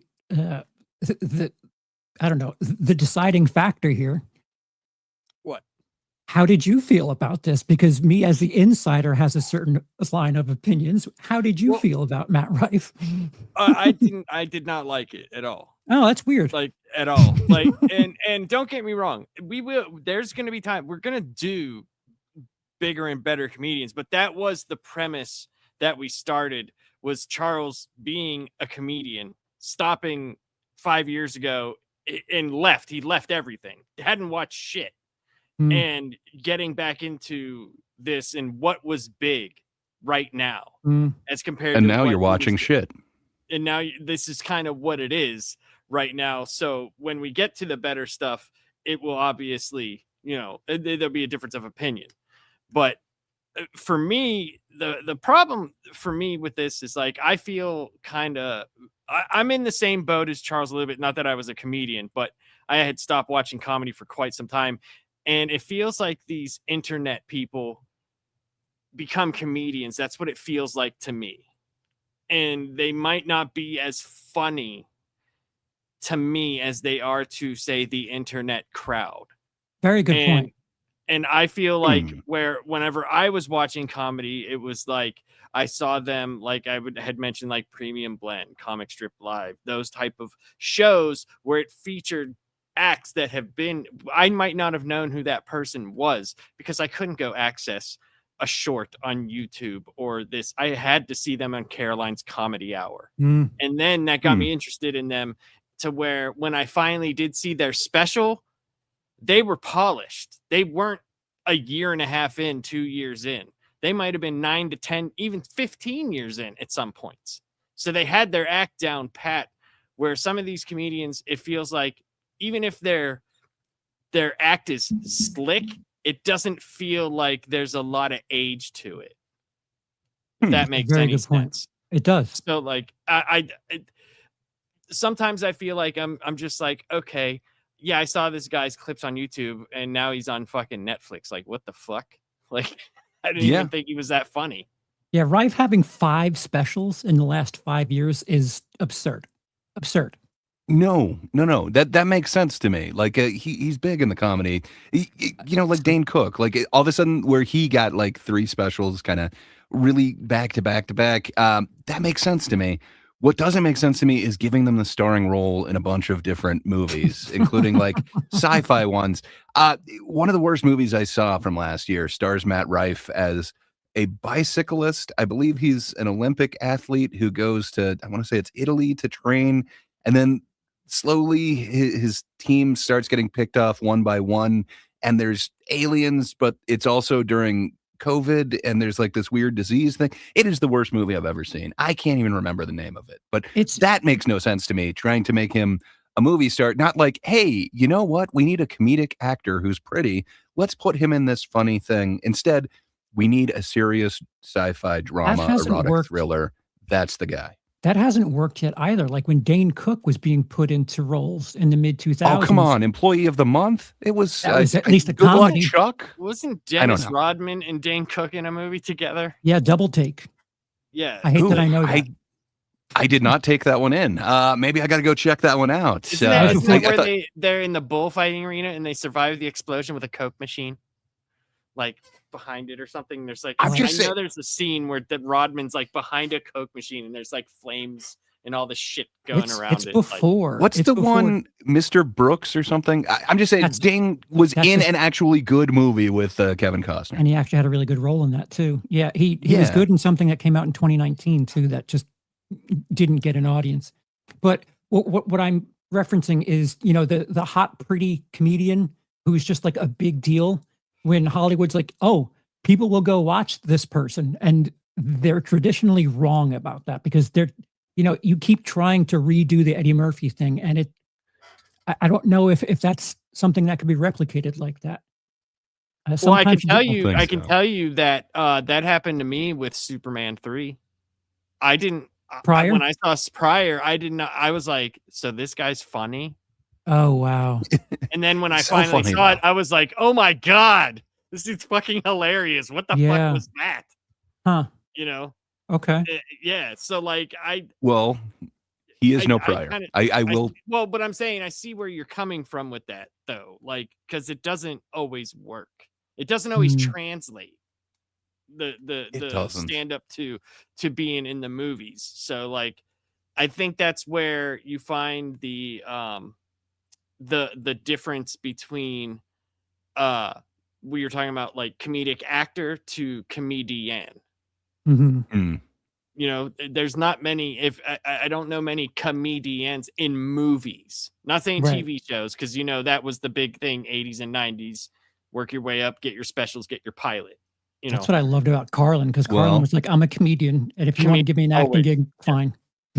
Yeah. Well, just wait. There's a new one. I think it's called "Is This Thing On?" But yeah, it's this fun Bradley Cooper movie that's coming out soon, starring Will. Now I'm blanking on his name. Arnett.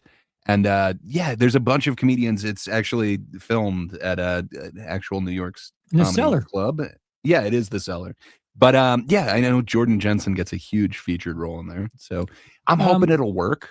There's some really funny comedians in that movie. I hope it translates. I have a proposal for a future episode, but I don't exactly know where what the through line is. But it feels like there are certain comedians that are called hacks, and Want to do a hackathon? no, like it seems like certain sexy female comedians get called hacks. Dane Cook is one of them that Chris D'Elia gets called a hack prior to his stuff, and it feels like maybe was a Matt predator. Rife. Maybe Matt Rife qualifies as part of like the pretty boy who doesn't need to be a comedian thing. It's like there's this attractive thing that people. It seems like they're more jealous of their I don't know, their sexual appeal and their fame because of it. That is kind of turning off a bunch of people in the community. So I don't have the exact through line, but there are comedians but before D'Elia had his issues, I remember people saying a bunch of things about his style where For sure. he was funny, like very contagious with his laughing and things like that. I do want to address something. So with what Jacob's talking about in the chat, where he's talking about talk about some good comedians and No. Yes. So he says, well, we asked Charles, and Charles said right now. Well, so that was brought up. I had a bunch of really good ones that I wanted to bring up, and Charles said, "No, I'm enjoying bad comedy." So we will get to the good ones, but like I we're said, starting at the other end. Okay, so but also, I think this is what our fourth show. Is this our fourth or fifth show? Fourth. Feels like a 2000. So what I think is though, there's also a lot more to talk about with what is popular that is bad as opposed to what is good, because we know why something is good, right? Because it's well written, it's set up well, it's told well, and we will go to those things. We will, because we also are going to do some deep dives on comedians, some legends, stuff like that.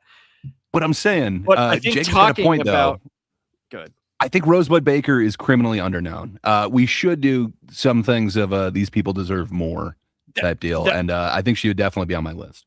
That is, I was going to say we will do stuff on underutilized people that are good.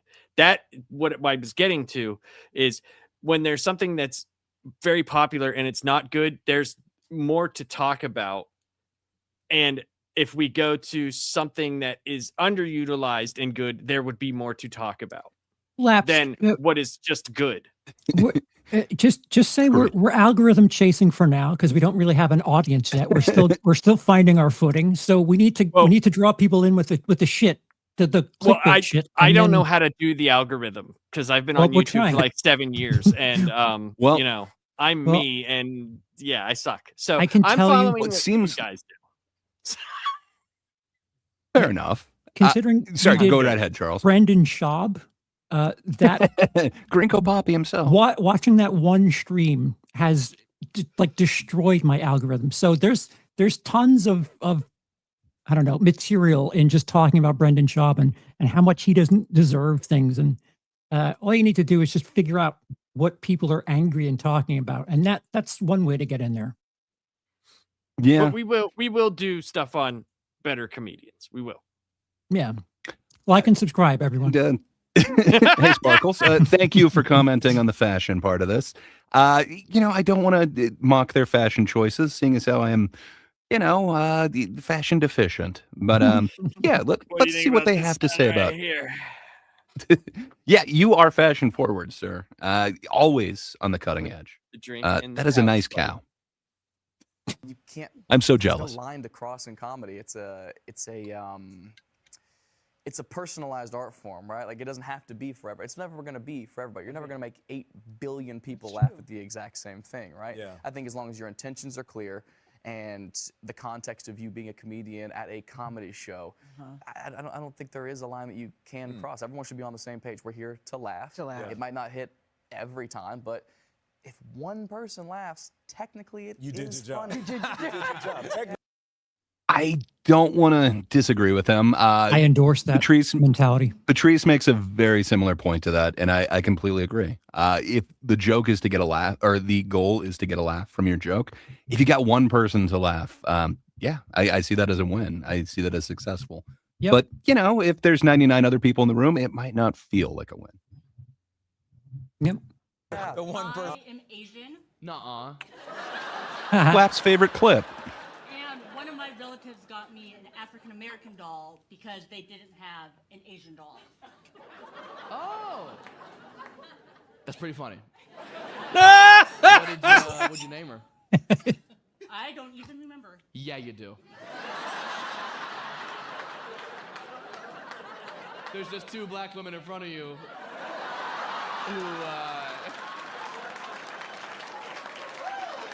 who were just waiting for a Shaniqua.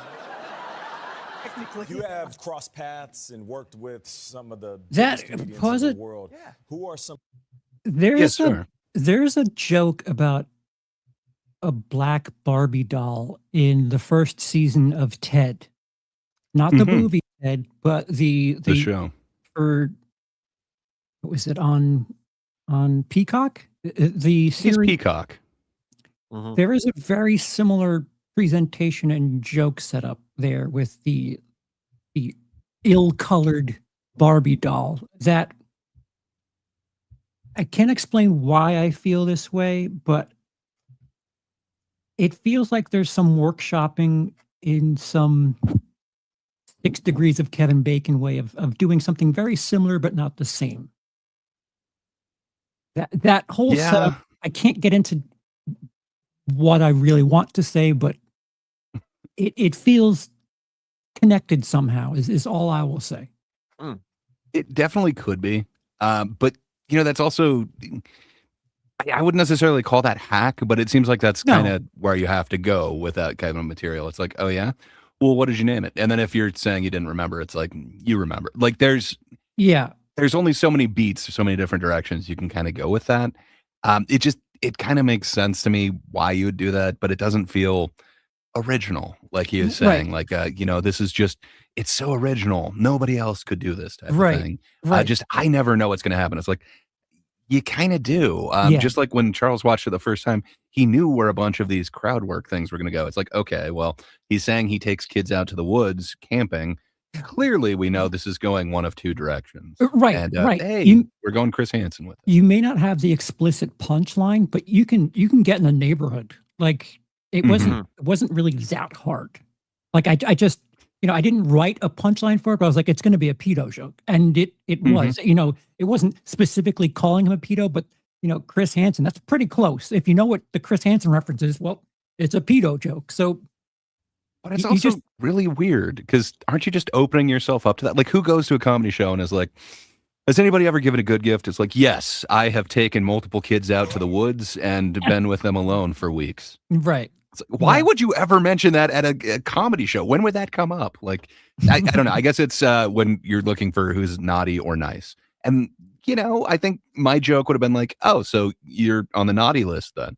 I don't know. Like it feels like there's only a couple ways that you want to go with that. You don't just like laud them for, oh, that's awesome. You take underprivileged kids to the woods. How great of you. You could also say, so are the kids on the naughty list and this is your nice list? Like there's different routes you can go there. Like, oh, you're going to fuck up a bunch of children.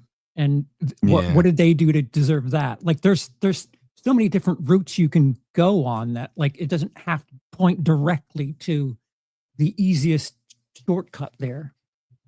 For sure. I mean, yeah, he could have, made a joke. Did he, get cast-offs from Epstein Island? Like, he could have said something as disgusting as that. Like, I know what you're saying. Yeah, for sure. But, now they're asking him what his influences are. If you were to guess without knowing, who do you think his influences would be? Rosie O'Donnell. Any guesses? Yeah, actually, no. It's a big surprise there. But no O'Donnell, no Ellen DeGeneres. I thought both of those names, they were just on the tip of my tongue, but he doesn't give them credit. Hairspray and lip balm. I don't know. Andy Kaufman, Steve Martin. Yeah, you'd think that he would go with some of the classics, but sadly he goes a different route. Amy Schumer. Influences. Oh, Dave Chappelle and Ricky Gervais are my two goats. I absolutely love And them. those guys know how to toe the line, cross it, come back, cross it again. Yeah, they're probably why I am the way that I am, unfortunately. And they're the best at it. They're the Which, shout out to both of them. Chappelle just had a special released, I think, 3 days ago. And then Gervais is having one come out in like 3 days. So, hell yeah. Watch those guys' specials for sure. It's interesting that both of them are represented by Netflix rather handsomely, too. Yeah, that is kind of interesting, huh? Just on either side of his, both just after his special. Yeah, that is kind of odd. They've become two friends of mine over the last couple of years, and they're just the most genius, humble, kind people I've ever met. You would expect them both to be ruthless, but they're just the best humans. Ricky Gervais also has a new special coming out on Netflix, I believe, New Year's Eve. So shout out to Ricky. I just watched his last one. So comedy happens at night. So this has got to be the earliest you've been up in a long time. Yeah. What? You don't think that transition was authentic? No. I'm yeah, he's got the hilarious special in the coming morning. out. So anyway, comedy takes place at night. I don't know. It doesn't feel like it's a natural transition. So again, that's what Charles was pointing out, that these are pre-cleared interviews. So they do have like different stories that they want you to tell. They have questions ahead of time so that you all know where it's going. Morning television's all fake. By the way, great, amazing pause job, by the way. Oh, thank you. Oh man, we already have the thumbnail. That could have been it. It looks television. All television is fake, Gray. Any sort of interview thing, it's very fake. Some is faker than others, though. But fair enough. It's a very, very fake show. He was upstairs eating Chick-fil-A, and I said, "Could I have some of your chicken?" Yeah, that's not the 80s, man. So wait. We went from comedy happens at night to he's upstairs eating Chick-fil-A. What? I can't have cocaine backstage like this. Right? Comedy has fallen off a little bit. Yeah, well, Matt, hey, thank you so much, man. We appreciate it. Oh, is that the out? Yeah, okay. we got to go to commercial break, bro. I'm so sorry. Hey, Matt Rife Unwrapped is streaming on Netflix. Can't talk about cocaine. On sale We're going to get hit with a drone right now in a second. A Golden Tour. Oh, God. Yo, Steven, hurry up. What are you doing here? What? If you somehow weren't laughing by now, let me go ahead and give you something that's actually a bit funny. So he did an ad for, so Netflix put out 4 clips, and the other thing they put out was this trailer for it, which somehow they actually got Macaulay Culkin. And Dude, Macaulay Culkin's got to be close to 50 at this point. He looks fantastic. I mean, he's doing good for himself. But yeah, so anyway, I found this completely, I don't know, in a different ballpark than the actual special. I actually chuckled at this. I found this entertaining and engaging. I don't know why they didn't just hire Macaulay Culkin and him to do like some sketches, but yeah, I found this so much more entertaining than the actual special. to watch this Matt Rife Christmas special. Okay, I'm coming. Relax. I fucking love Matt Rife. Am I right? I know you love him. That's why we're seeing him next year on tour, silly. Right? High five. What?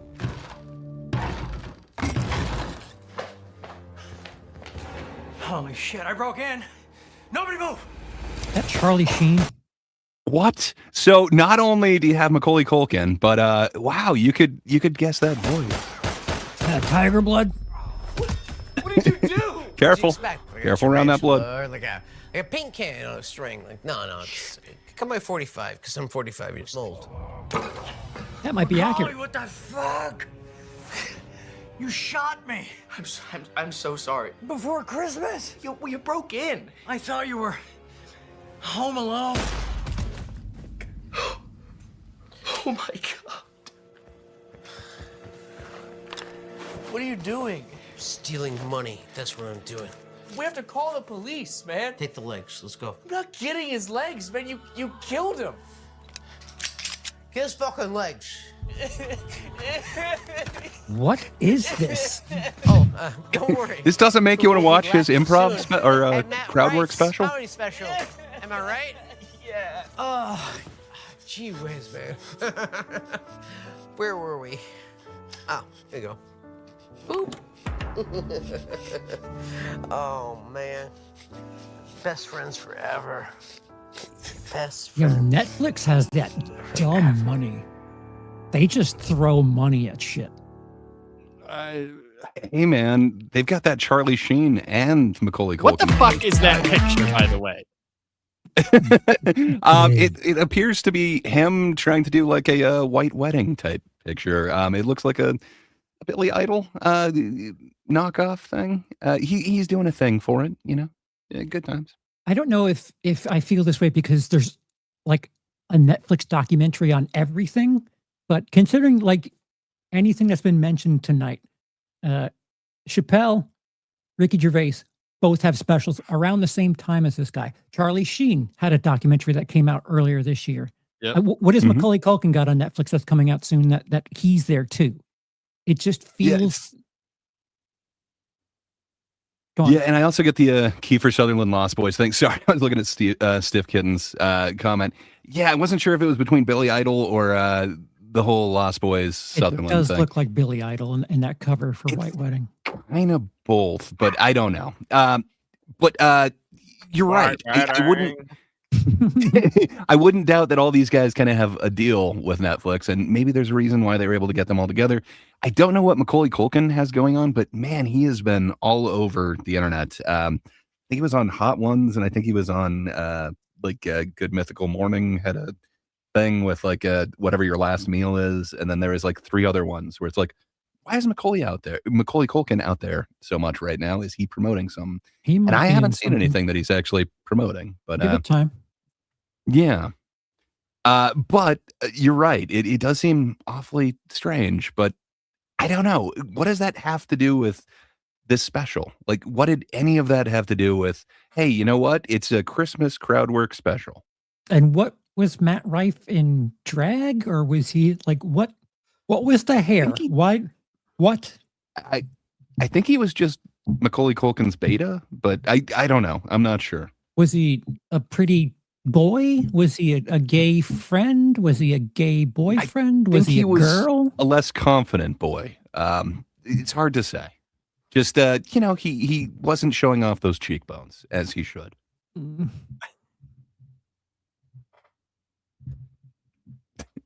yeah, I'm not sure. It was definitely funnier than that fucking special.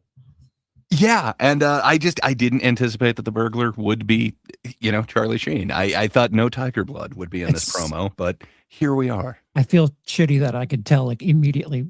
He's got that voice. Yeah, he does.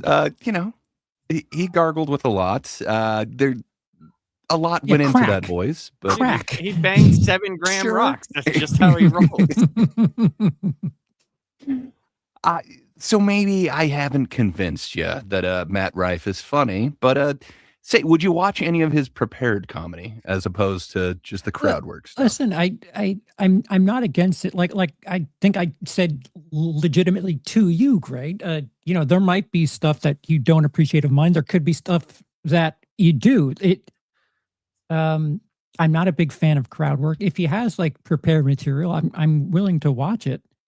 But as of right now, considering like he's considered the crowd work guy and the fast on his feet guy, between this crowd work special and the clips of him on Kill Tony I've seen, not really convinced. Yeah, fair enough. And I do want to get into. We'll talk backstage, but I think that's what we're going to be doing next week. Is another little look into something specific, and it might be from the Kill Tony universe. But oh no, yeah, fair enough. I don't know that that's necessarily the biggest thing. I think you kind of use that as a springboard to hopefully set you up for your actual material. And I guess that's what he's been able to do. Like Dane Cook was able to get social media following to parlay that into a bunch of fans at a show.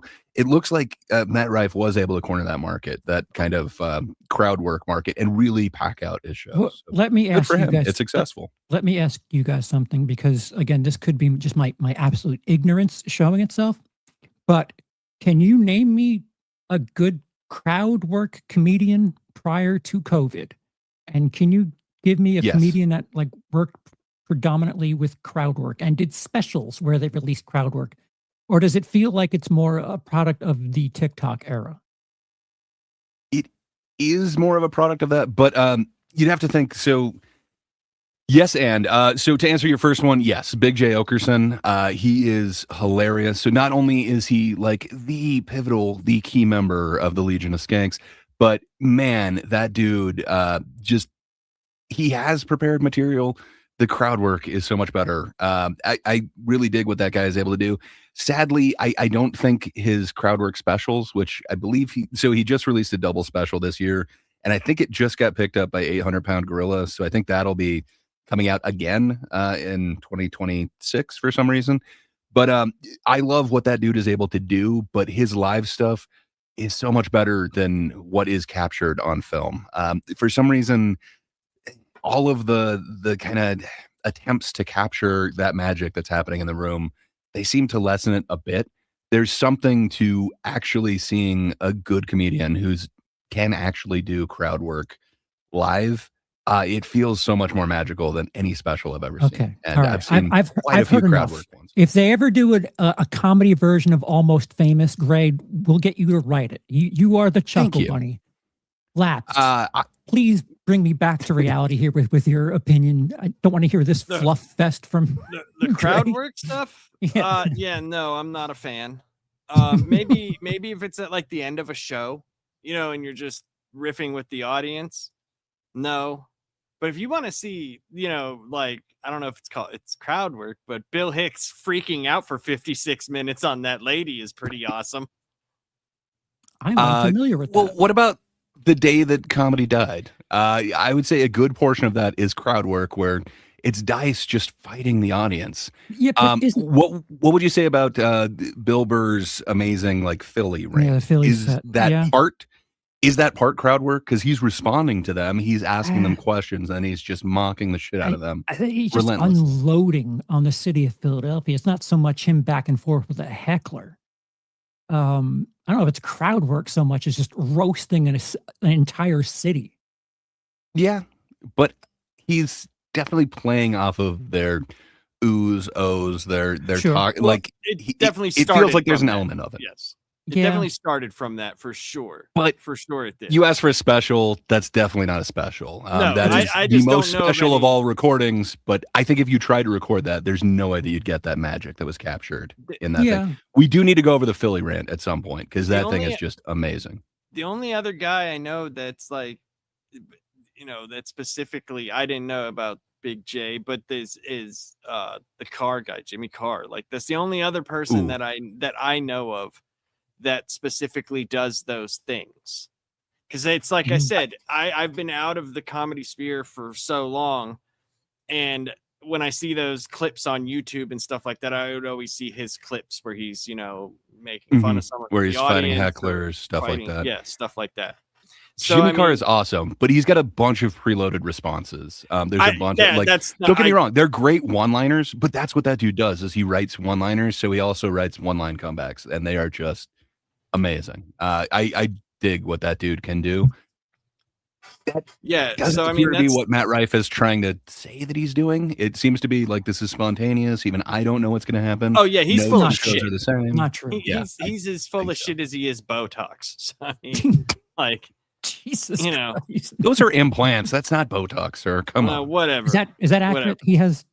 I have no idea. I have no idea. The internet seems to think so. I think he's just genetically gifted, but He's pretty. See. He's a pretty boy. He is a pretty man. Hope he never goes to jail. You're cursed to that same thing. How do you feel about him? You're also cursed with the pretty man fate. What do you think? Is his natural? Can you spot your own? I mean, if you see, I am very camera ready. If you see me in real life, it ain't that great. Let me tell you. No, I don't know, man. I don't care. He's a man. I just look at him and I'm kind of like, you just don't look like a real person. Fair enough. Sparkles is right. Lapsed is prettier. I'd put my money on Lapsed. That's what I'm saying. I've got a hall pass for Lapsed, so Hey, so Jacob said earlier, there's a difference between great comics who do crowd work and comedians who only do crowd work. It's an interesting way to put it. Sure. I think this crowd work thing is a product of TikTok. I think everything's getting diluted in, can you give me a 60-second burst of it? Can you give me something less than 3 minutes? Like when I was starting, like you needed to be a solid 5 minutes. It feels like now, if you're just trying to catch on TikTok, you just need a solid 60 seconds. And that's not, you can get a solid 60 seconds, but then when you get a gig, people aren't going to pay $200 to watch 60 seconds of you. You have to have a show. So, well, do you think that's how like you said, though, do you think that's how it spawns? Because if they're doing a ton of different shows and maybe they do something new and they catch that 60 seconds and it's all just different clips of 60 seconds. And then you go to the show and it's literally like the 9 bits you saw. Like it's the first or the closing 9 minutes. The first or the closing is like everything you saw on YouTube. And there's also the fact of, like you said, when it's on TikTok. So, he said the thing that I saw.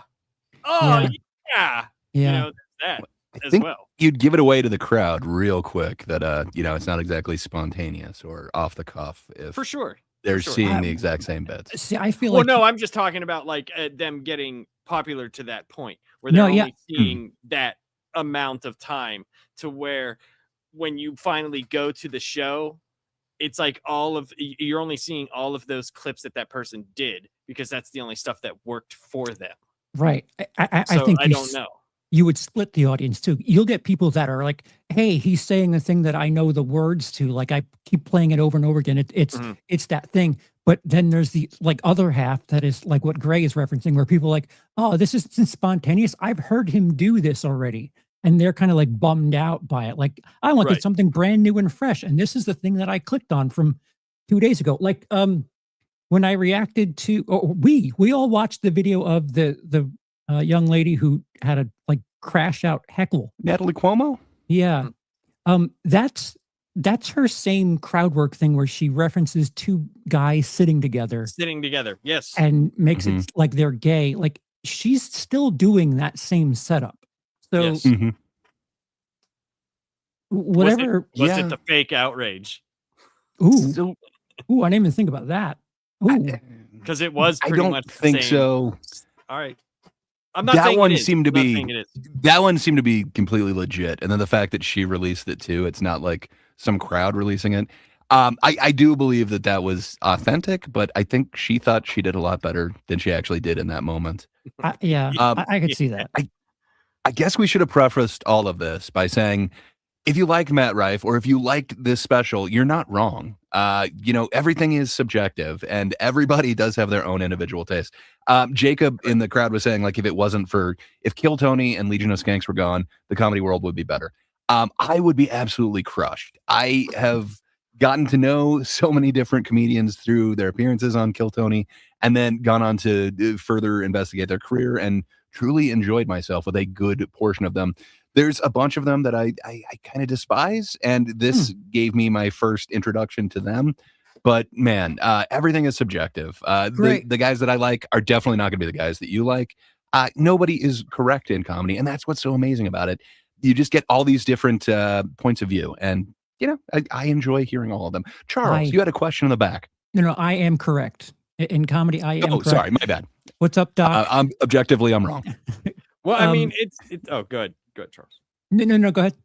I say it's the same thing with music, dude. It's the same thing with music. It's the same thing with movies, anything like that. There's always something for someone else, like me, where I strictly pretty much listen to metal, right? I dislike country. I understand the musicianship that goes into country, right? I get it. I understand it. I just come on, a good lap steel though. Oh man, a bottle on a neck. Oh, the slide. It's so good. Wow. I am a mean washboard player. Let me tell you. Some twang, man. But it's just not my thing, right? And I remember, you know, the whole 90s argument when like grunge and hip hop were super duper popular, right? And it just transcended culture. Like, and it's just, I think with comedy, it's obviously what you like, right? That's for sure what it is. And it's hard to be unanimously hated. I think it's harder to be unanimously hated than generally liked, because there's always people in the crowd that laugh, and there's always someone that your most hated thing is someone else's favorite thing.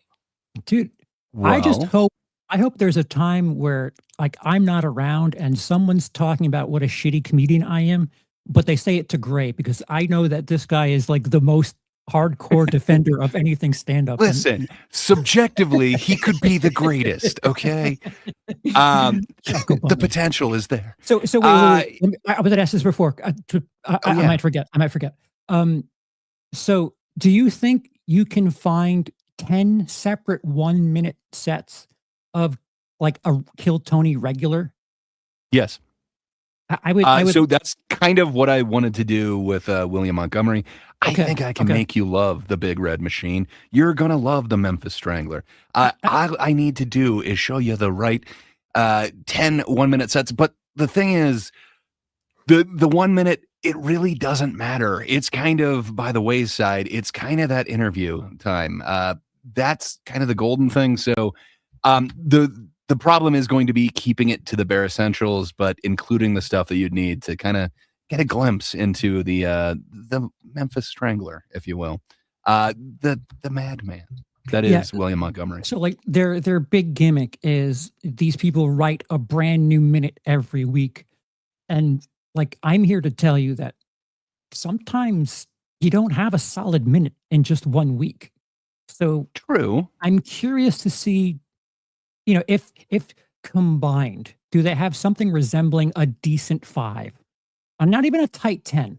If you can put together 10 minutes and have some sort of decent 5. I'm gonna show you a bunch of the Kill Tony stuff. So this one's gonna take a little bit of editing to do, because not only do I need to source his best material, then I also need to grab this thing where he's not in front of his own audience and kind of how that goes for him. But I'd also like to grab some of those interviews that got me to love him, because I'm telling you, he is a lovable type, but you need to get through that rough exterior, and it's rough.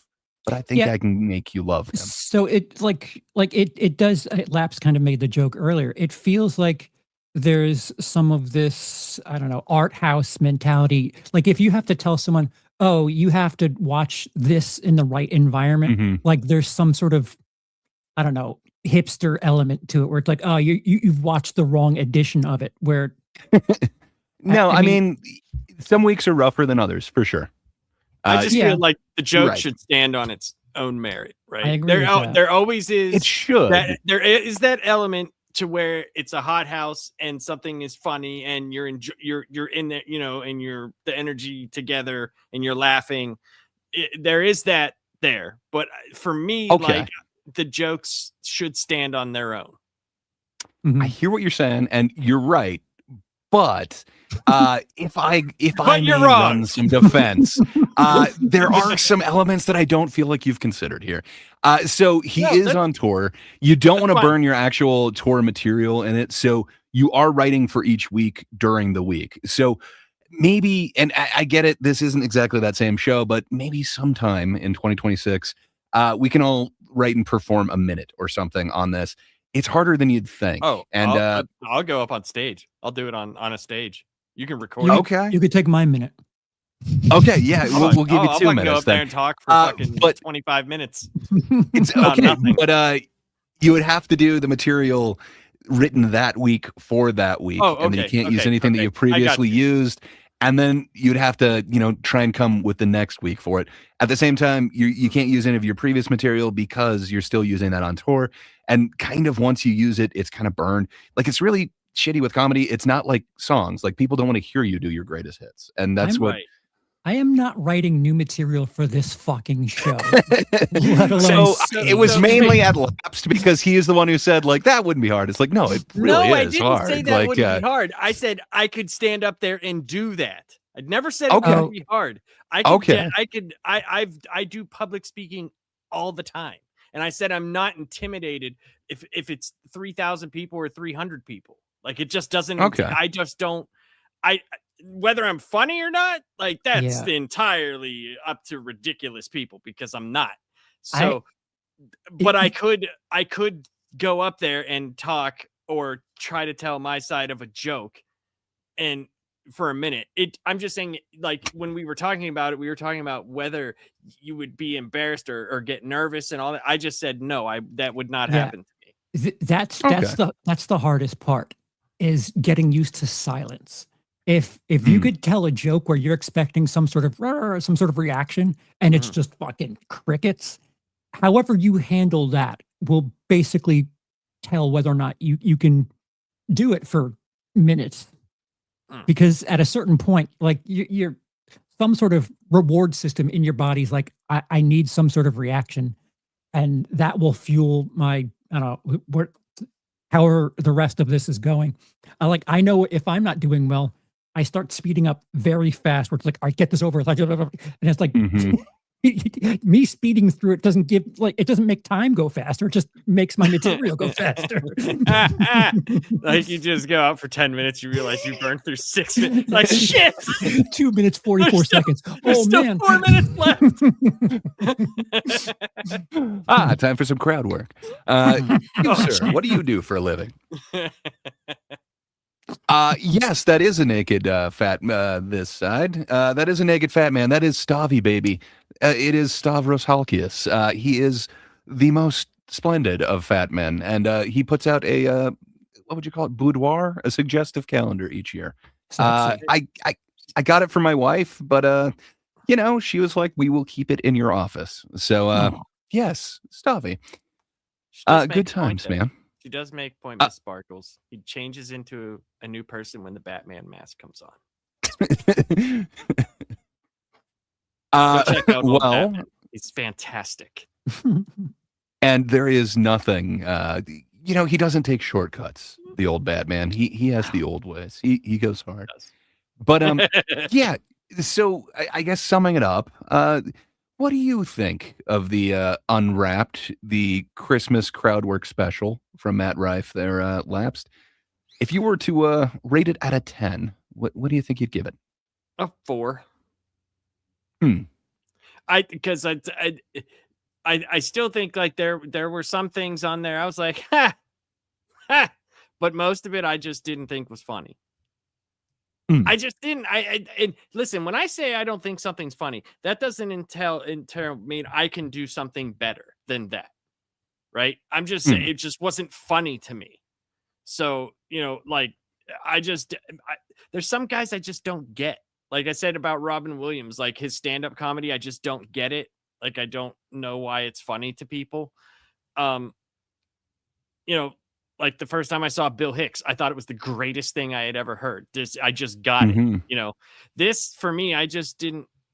It felt like like what he said, how it was spontaneous. It just did not feel that way to me at all. Can I ask whatsoever. you, when you first heard Bill Hicks, was he already a legend? No, it was before he died. So I just mean legendary status. Fair enough. I guess I heard about him after he was. That's like it's the same thing with Mitch Hedberg. Mitch Hedberg was a middle, and then he died, and it was like people got his shit around. I would say this. I don't know because I didn't have the internet back then to base that off of. I heard about it from the guy at the comic book store who gave me the tape. He's a way bigger deal in the UK in the 90s. Oh yeah. So I didn't know. Good. I was gonna say I think I first learned about him from that clip that they have on Tool. He's at the. Oh yeah, I can't remember if it's the start or the end of one of the, but yeah, it was like, who is this guy? Like, I need to know more of this. Sorry. High on drugs. No, but like, so that I didn't know about, because when I asked other people about him, nobody that I knew who he was except Chuck, the guy at the fucking comic book store. Because I told you that I saw the Richard Jenny stand-up. That was like one of the first things I had ever seen whenever I saw a comedy. And when I was telling him, dude deserve more too. When I was telling Chuck about this, he was like, "Oh, I got some stuff for you. Can't wait to hear this, blah, blah, blah." And it was just a tape that he had recorded. And it was, I think it might have been Rant in E minor. I can't remember. It was one of the 4 that he put out, but it was the first one. It was around that time. So I was probably like, might have been 90, 91. So I was probably like 14, 15 years old. We should definitely get into some Hicks a little bit later, but that's way too good for this show. Somebody else that we mentioned might come up next week. But Charles, we have diverted a little bit. What about you, sir? If you were to rate this special, how did it come across for you out of 10? Out of a 10? Well, I can just go on my letterbox. Out of 5 to go letterbox. It's a 1.5 out of 5, so it's a 3 out of 10. Ooh, a little bit harsher than last. All right. Oh, like you can watch it with me. Like I promise you, I'm not doing any shenanigans. When I watched it, it's me watching it live. And at a certain point, I paused it and I was like, I don't want to say this because if he doesn't do these jokes this way, I'm going to sound racist. But towards the end, like the clip that I showed you, it was just so easy to tell where he was going, or at least be in the neighborhood of where he's going. And again, this is like thousands of hours of experience being around shortcut comedy where it's not as there's some magic shenanigans happening there where I think if someone tells you, "Ooh, isn't this impressive? I'm doing this thing that's impressive," you tend to believe it more because they're telling you that. I see past that. Like I know that he's got 2 quarters in both his pockets. I can see that. So we got a 4 from Laps to 3 from Charles. I think I'll split the difference. I'd go 3-5. It's not the greatest thing. The more I think about it, Charles is right. It's a 3. So the first time I watched it, I was like, I mean, I rated something the highest. You did. Wow, are you generous, sir? And everyone thanks you for your generosity. Why do you love it? Laps, what's your affinity with this thing? Laps, what was it that just made you give it top rankings? No, my favorite so the comedian first time and stuff. Yeah, I mean, I could see that. You have him just under Joe Rogan. I'm guessing above Dice. But yeah, so for me, I watched it the first time with my wife. We happened to be putting up like holiday decorations and stuff. I don't know why I said holiday. Christmas decorations. We technically don't have anything other than Christmas stuff up. So I don't know. We were like decorating the tree and stuff. It seemed okay, but having to watch it a second time. And then when this was like proposed to us, it was like, okay, well, are we watching it together? Because I am not watching it 2 times. If we're watching it together, I'm not watching it again on my own. But if I'm watching it on my own, I am not watching it with you guys because I am not watching this damn thing 3 times. And the second time was kind of excruciating, especially trying to kind of dissect, and then bringing the stopwatch and just seeing like, okay, so this much is prepared. So we've got 6 minutes of prepared material. Then all of a sudden we go into these very prepared. Okay, did somebody have a bad Christmas? Did somebody have a good Christmas? Somebody out there, come on. Somebody, oh, we got something over here. I don't know. It's a weird way to do crowd work. It doesn't feel like it's that traditional, like, hey, what do you do? Or anything coming up naturally. Like, somebody standing up. It's like, oh, that person's got to take a shit. Like, you can see that they're standing up. So clearly that's why they're doing that. They're not just walking out on my comedy right now. There's a lot of like kind of prepared and kind of hack crowd work. It feels like this is going a different way, but it's still hack to me in this really weird way. It seemed very odd. And then you get like almost halfway through. Well, actually, it's a third of the way through the 20-minute mark, where all of a sudden he brings in a prop and he's doing this act out with it. And he's talking about this gift that he gave his grandpa, and he brings it with him. And maybe it doesn't have his grandfather's ashes in there. Hard to say. But I don't know. Just it brings it to this level of just super unenjoyment. And then breaking down the rest of these bits, just, man, having watched at least 3 other crowd work specials this year alone, every one of them is like miles above this one to me, and so much more entertaining. So I don't know. This one's just a slog to get through. I think the appeal is his social media attraction. The fact that he's a pretty young man who's giving material that is kind of haggard, for lack of a better term, and like he doesn't need to do jokes like that. He can, fucking be a model or whatever. And the surprise, ooh, I didn't expect him to joke about women and cum, and like that is like part of the ooh, I can't believe it. Granted, I've not seen his other 17 specials, but I'm up for learning to a certain point. At a certain point, if it walks like a duck. I got to address these ridiculous claims. There is no way that I'd want to touch his rock hard chiseled body. No, how dare you, Miss Sparkles? No, he's a pretty man, but I'm not giving him credit for that. I've seen him be funny. I didn't find him funny in this. That's the sad part. I think he can be funny, and just, man, I didn't see it in this. I don't know why this was chosen, but fair enough. Well, yeah, if he's doing it, he's doing some sort of stand-up like thing since what? That show was on like 15 years ago. Wild 'N Out or whatever. Yeah, so he's 30. It was a little bit more recent that he's on there, but he's been doing it for a long ass time. Definitely before he was 21. Yeah, so shouldn't he be better by now? So again, you're watching his crowd work stuff. At some point, we'll revisit the Rife. His career is rife with other specials. I think his prepared material has potential to be funny, but I don't think he's quite hit his stride yet. Again, he fell into the crowd work stuff because you don't want to burn your actual A material. People don't seem to want to see the joke that they've just seen. So I don't know. It's great. You're right. It's become a thing though, that like almost every comedian, a lot of them that I do actually respect quite a bit. Joe List is one of them. Almost all of his clips that are out there are Joe List doing crowd work. He's not great at crowd work, but man, his bits are pretty amazing once he actually gets into it.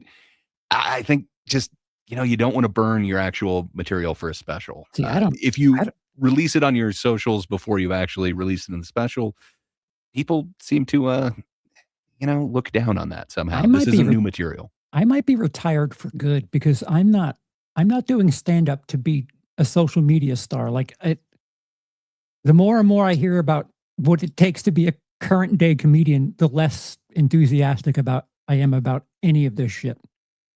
Well, we can do a 2-man show. Yeah. I should have brought that up. What about duos? Does that count? Oh, now we got more questions for next week. But yeah, I mean, that's why you get a social media team, and then perhaps they have access to the footage from your shows. they can clip certain things and then they'd have to run it by you. You know, is it okay if we do this joke? And then you'd be like, still something I'm working on, or that's going in the special. Yeah. And a lot of the things that don't meet those criteria are like the crowd work. It is the little improv bits or whatever. And it's an advertisement for a show. But sorry, you were saying. Another thing to add to the pile, as Jacob brought up, good looking guy says harsh shit has already been done by Jeselnik and he did it better. If we ever do like a... This guy's got cheekbones. Jeselnik. If we ever do a drama thing, I'd like to get into Jeselnik and I don't know. Apparently, again, the algorithms kind of fucking seduced me a bit. A Skanks? Apparently, Jeselnik and is it the Skanks that have this little? Rift? Yeah. He kind of called them Nazi comedy, so there were some feelings hurt. I'd But like yeah, to be we could get educated into on that. Nazi.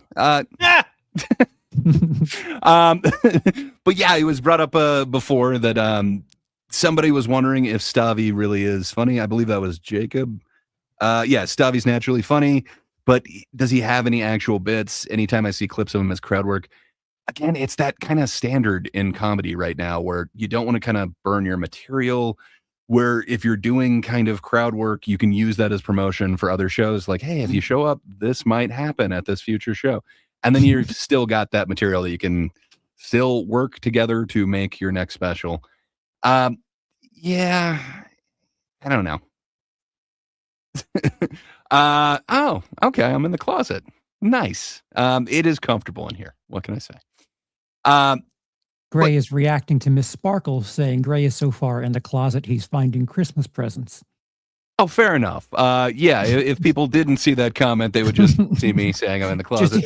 Thank you, Charles. I do appreciate giving the audience that context that I was talking about. I have a handful of people that are like, I listen, and there's times where you say something and it doesn't make sense to me. But yeah, we're reading something. That's why. Yeah. What can I say? I have no problem saying that Matt Rife is an attractive man. He is, and he's got cheekbones. That's all I'm saying. For days. But yeah, fair enough. Again, everything's going to be subjective. If you like him, you like what he's doing, good for you. There is plenty more material that he has out there, and you can see more material like this on all of his social medias. And unfortunately, almost every comedian's social media at this point, crowdwork's become a big thing, kind of like MySpace was a thing. Like you kind of couldn't be a comic in the Dane Cook days without trying to have a social media presence. It just seems like it's getting way more into that lately. So Jacob says Jeselnik shit on the Skanks in the Austin comedy scene based. Gray, where do you stand on Jeselnik? I love me some Jeselnik. I've seen him live a couple different times. I really think Shakespeare, and then I'm forgetting what the one was before that, but he's got some amazing albums. I think he's had some really bad takes lately and kind of on the comedy world. I guess this would have been like 2 years ago, a year and a half-ish ago. I feel like he was treated very friendly and he kind of shat on those people. We'll go through it in a future episode, but if it's not his brand of comedy, fair enough. I dig the kind of comedy that he does. I like all of them. The Austin scene is great. Skanks are amazing. Jeselnik is the shit. I love all of them. Adam also throws Chuckle in Bunny. Gray Poupée, quote, he has cheekbones, 2025. I'm just saying, have you seen those cheekbones? They're glorious. I have. Sure. And yet you don't like him? How can this be? Yeah, I don't know, man. He's a pretty face and he's kind of funny. Did Jeselnik stop doing like the roast things when Tony Hinchcliffe started? It feels like they were never on the same Comedy Central roast together. I think Tony wrote for one that he was still on, but yeah, Tony kind of came up after him, but I think they wrote on some at the same time, but Jeselnik kind of moved on to his own thing. He didn't want to be kind of pigeonholed into that, and that's definitely more where Tony is. When I was still go. When I was still doing it, Jeselnik was kind of like white hot for the Comedy Central roast stuff. So for sure, he parlayed that into a great career where not necessarily everybody has done that, and it sucks. Around the same time, like Geraldo, I wish that dude had gotten more kind of public.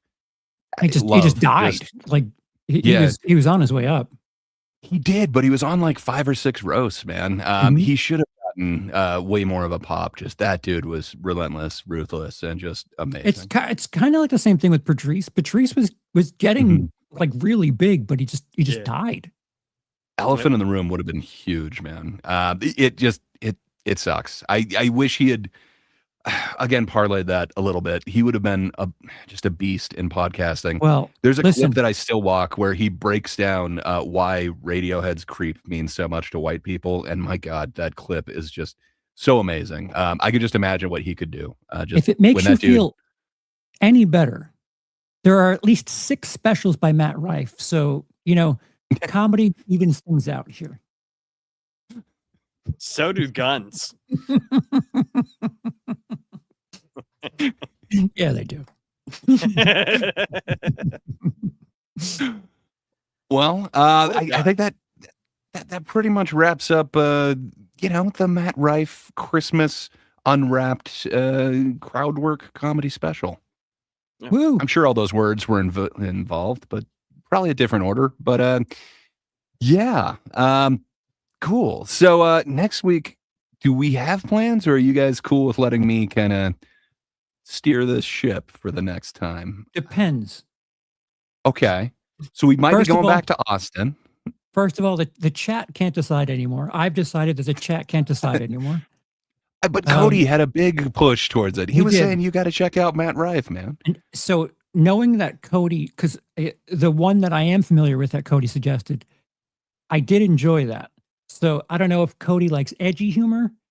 And if that's the case, I just need to pivot a little bit and find a direction to steer him in, because I'm pretty sure I can find better material in that scape. Or if he was just trying to shit on my head, congratulations, I have Dookie on my head. But I we think, all have shit on our heads from this show. Good times. Shit, I forgot I was gonna say something else, and I completely. Sorry for derailing. I can't think that he was actually trying to get you to enjoy this. I'd have to think that it was you should check out that special type of deal. But maybe I'm wrong.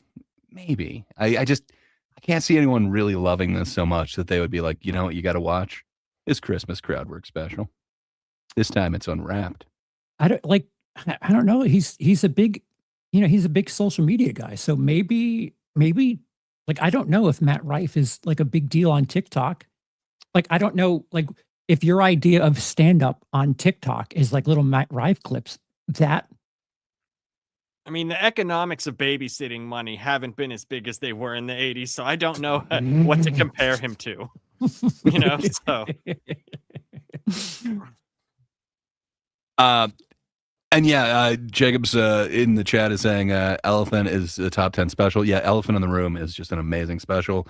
And then he further elaborates, Elephant is also an example of how to do crowd work well. I completely agree. And it felt like Patrice was literally off the top of his head. It doesn't feel like any of those were plants or anything like that. Just, man, I miss that dude. I wish we got to see more from that guy. From personal experience, I can attest that Patrice was a sharp motherfucker. And I was in shows where there weren't cameras, where there weren't recording devices, where he was fucking aces. I don't know if that's, I'll take your crown from you, Gray, and I will white knight for Patrice. I literally, the dude called me flags, which was a reference to something that I brought up, and I felt flattered. I'm like, oh, he remembered a thing I said on stage. But he awesome, man. Was razor sharp, and never did it feel planned. And I was at moments where, like, he just, like, sometimes you have comedians that like play into something that's happening for the night. Like, someone with a stupid hat, like, kind of get referenced throughout the evening. But Patrice didn't go for those shortcuts. Yeah, and he's like quite possibly the #1 all-time morning radio show guest. Yes, Opie and Anthony. Opie and he even had his own though.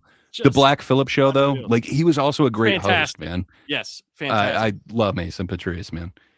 Patrice is, man, he's taken too soon. Yeah, too soon. Right. That would have been amazing to have any sort of nickname from him, self-appointed or not. Man, dude, the closest I've gotten is the skanks all like roasted me while I was there, so that was awesome. But I didn't have like a nickname or sort of. I guess they sort of. But yeah, it feels special, doesn't it's it? no Patrice one. Yeah, it did. It was kind of cool. It got immortalized, and yeah, it was hard to disagree with them. And then the audience really took it upon themselves in the comment section to keep going. Oh Yeah, no. it was good times. But yeah, good times. Yeah. But yeah, so what I was thinking about next week, and if you say no to this, we're still doing it at some point, but it doesn't necessarily have to be next week. But torture. so we talked about two different comedians, and they both kind of come up in a way. So we talked about Dane Cook a little bit earlier. He had this claim that another comedian was stealing his essence. So, From like sperm bank? You would think so, but no. He was talking about essentially that like kind of loud way of talking and that kind of over energy thing. He said that somebody else was kind of doing an impression of him, stealing his essence without stealing his jokes, and that was just as bad as stealing a joke. Okay. So we all have beloved comedy icons, if you will, and there's some of them that you can't touch. However, there are certain people who try to touch them in a way and really try to do like an impression of them. I want to know, are you guys as offended as I am if a comedian kind of steals somebody else's persona? I don't know, because I don't. What would be a good example? Well, if you're game for it, I could show you next week. On Tuesday. Well, I'm saying like from so I could compare it to. So we happen to 'Cause I talk know about we Mitch have- Hedberg today. What if somebody literally did a Mitch Hedberg impression? Would that like for his whole act, that was his whole thing? Yeah, that's his way of life now. No, thank you. Well, you say no, but I don't know. I think maybe we should dive into that a little bit next week. And what's choice B? Well, we could do the same thing, but for Andrew Dice Clay, which is a little bit different. Because he's kind of doing a persona himself, where I thought Mitch Hedberg was being genuine. I don't think that was an act. There's kind of two layers to this thing, or we could do something completely different. It is the end of the year. Maybe this is an off-air conversation. I don't know. But Don't give the chat any ideas, because they got us in this mess. Well, fair enough. But yeah, we got some options, and then I'll be working on that William Montgomery one in the background. William Montgomery's Big Red Machine? Yes. The Big Red Machine. The Kill Tony Closer. I'm interested to see like 10 separate minutes from him. 10 separate minutes without the interview parts. Just him doing 10 minutes. Okay. It'll be a 3-parter. I'll show you that, but then I'll also show you his non-correct crowd, the wrong crowd for his act, and then I'll show you a little bit of the interviews that make him a lovable crowd favorite. So some of the deceptive material from Kill Tony is the interview portion, where you do a minute of stand-up and then they're chatting and BSing, and that feels a bit more. I don't know. It's open to everyone up there. That is less so one person, one microphone, more of a group think type thing. So So Miss Sparkles asked a question. Gray, do you know the Dabbleverse? Can I ask, do you guys know the Dabbleverse at all? Were you Stern fans at all? Yes, but do you know his Whack Pack? Are you familiar with the Stuttering John? Yes. Yeah. So there's this whole universe called the Dabbleverse that basically just fuck with that guy. It is weird and intense, and it goes layers. I am more acquainted with the Dabbleverse than I wish to be at this point, but I have not kept up on it. It just keeps showing up in my feed. But a lot of interesting people have been kind of pulled into this world. But yeah. I don't know the latest updates on it, but I'm familiar. I've dabbled in the Dabbleverse, if you will. So there, Sparkles. He answered, yes, he's dabbled in the Dabbleverse. Dabbling in Yeah, the Dabbleverse. so that's something that I'd like to get into too. What Troy McClure is saying is not that he's a comic, but I had a friend of mine who spoke in Mitch's cadence for a good 2 to 3 months after I introduced him to that stuff. Yeah. I have a problem with that. Like, I don't know that it's quite echolalia. It's not like I need to say the exact same thing, but like, I don't know. For the longest time, like, just like, hey, I don't know, like Mark Norman would get like stuck in my head. And then when I hear anyone say comedy, it's like comedy. I don't know why, but like certain things definitely stick with me. Same thing with, man, there's so many of them, but like Gaffigan also, anytime I hear like Hot Pockets, like all of a sudden I hear Gaffigan's voice doing the like, you know, that high pitched, falsetto voice. What can I say? So I don't know. I'd want to know, do you think that that's wrong? Or I'm assuming every comedian kind of does that. I've seen so many people basically doing like an Attell impression or like a Brian Regan impression. It's strange. I don't know.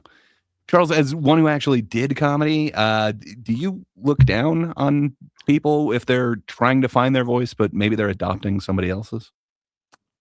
Not if they're acknowledging the fact that they're like borrowing or tributing. Well, you don't think it's good to go up on stage as Hitch Medberg? No. It's I mean, I've seen a lot of people that like reference things and it's like, dude, I know what you're doing. Like, we all have that album. What are you doing? Yeah. Well, I think we could have a really fun episode on that. But that's kind of the essence of what I was kind of getting at with this. But okay. Yeah. All right, guys. Well, is there anything else that we wanted to cover today? Or might want to like and subscribe. Don't forget to do that. Like and subscribe and comment. Let us know what the fuck it is you are doing here at this moment in the future if you're watching this. Thank you. Yeah. Thank you in advance. Yep. Indeed. Very much so. Again, comedy is subjective. Tell us where we're subjectively wrong, or objectively, if you prefer that. But comment down below. Tell us where we're wrong. Indeed.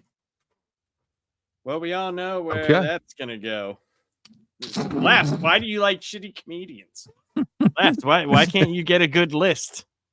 I mean, it is weird that you put Joe Rogan as number one. I mean, have us watch this ridiculous Christmas set that you enjoyed way more than the rest of us.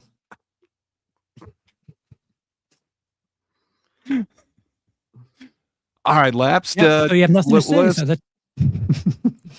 What's Charles's famous line? Hit the button, Lapsed. I don't know. I can't remember. All right, I'm hitting the button.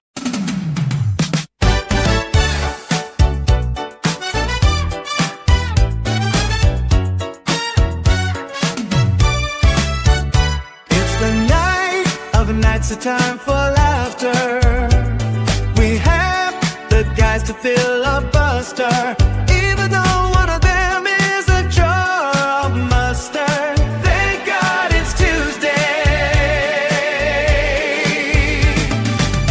We take a look at comedians, and Charles used to be one.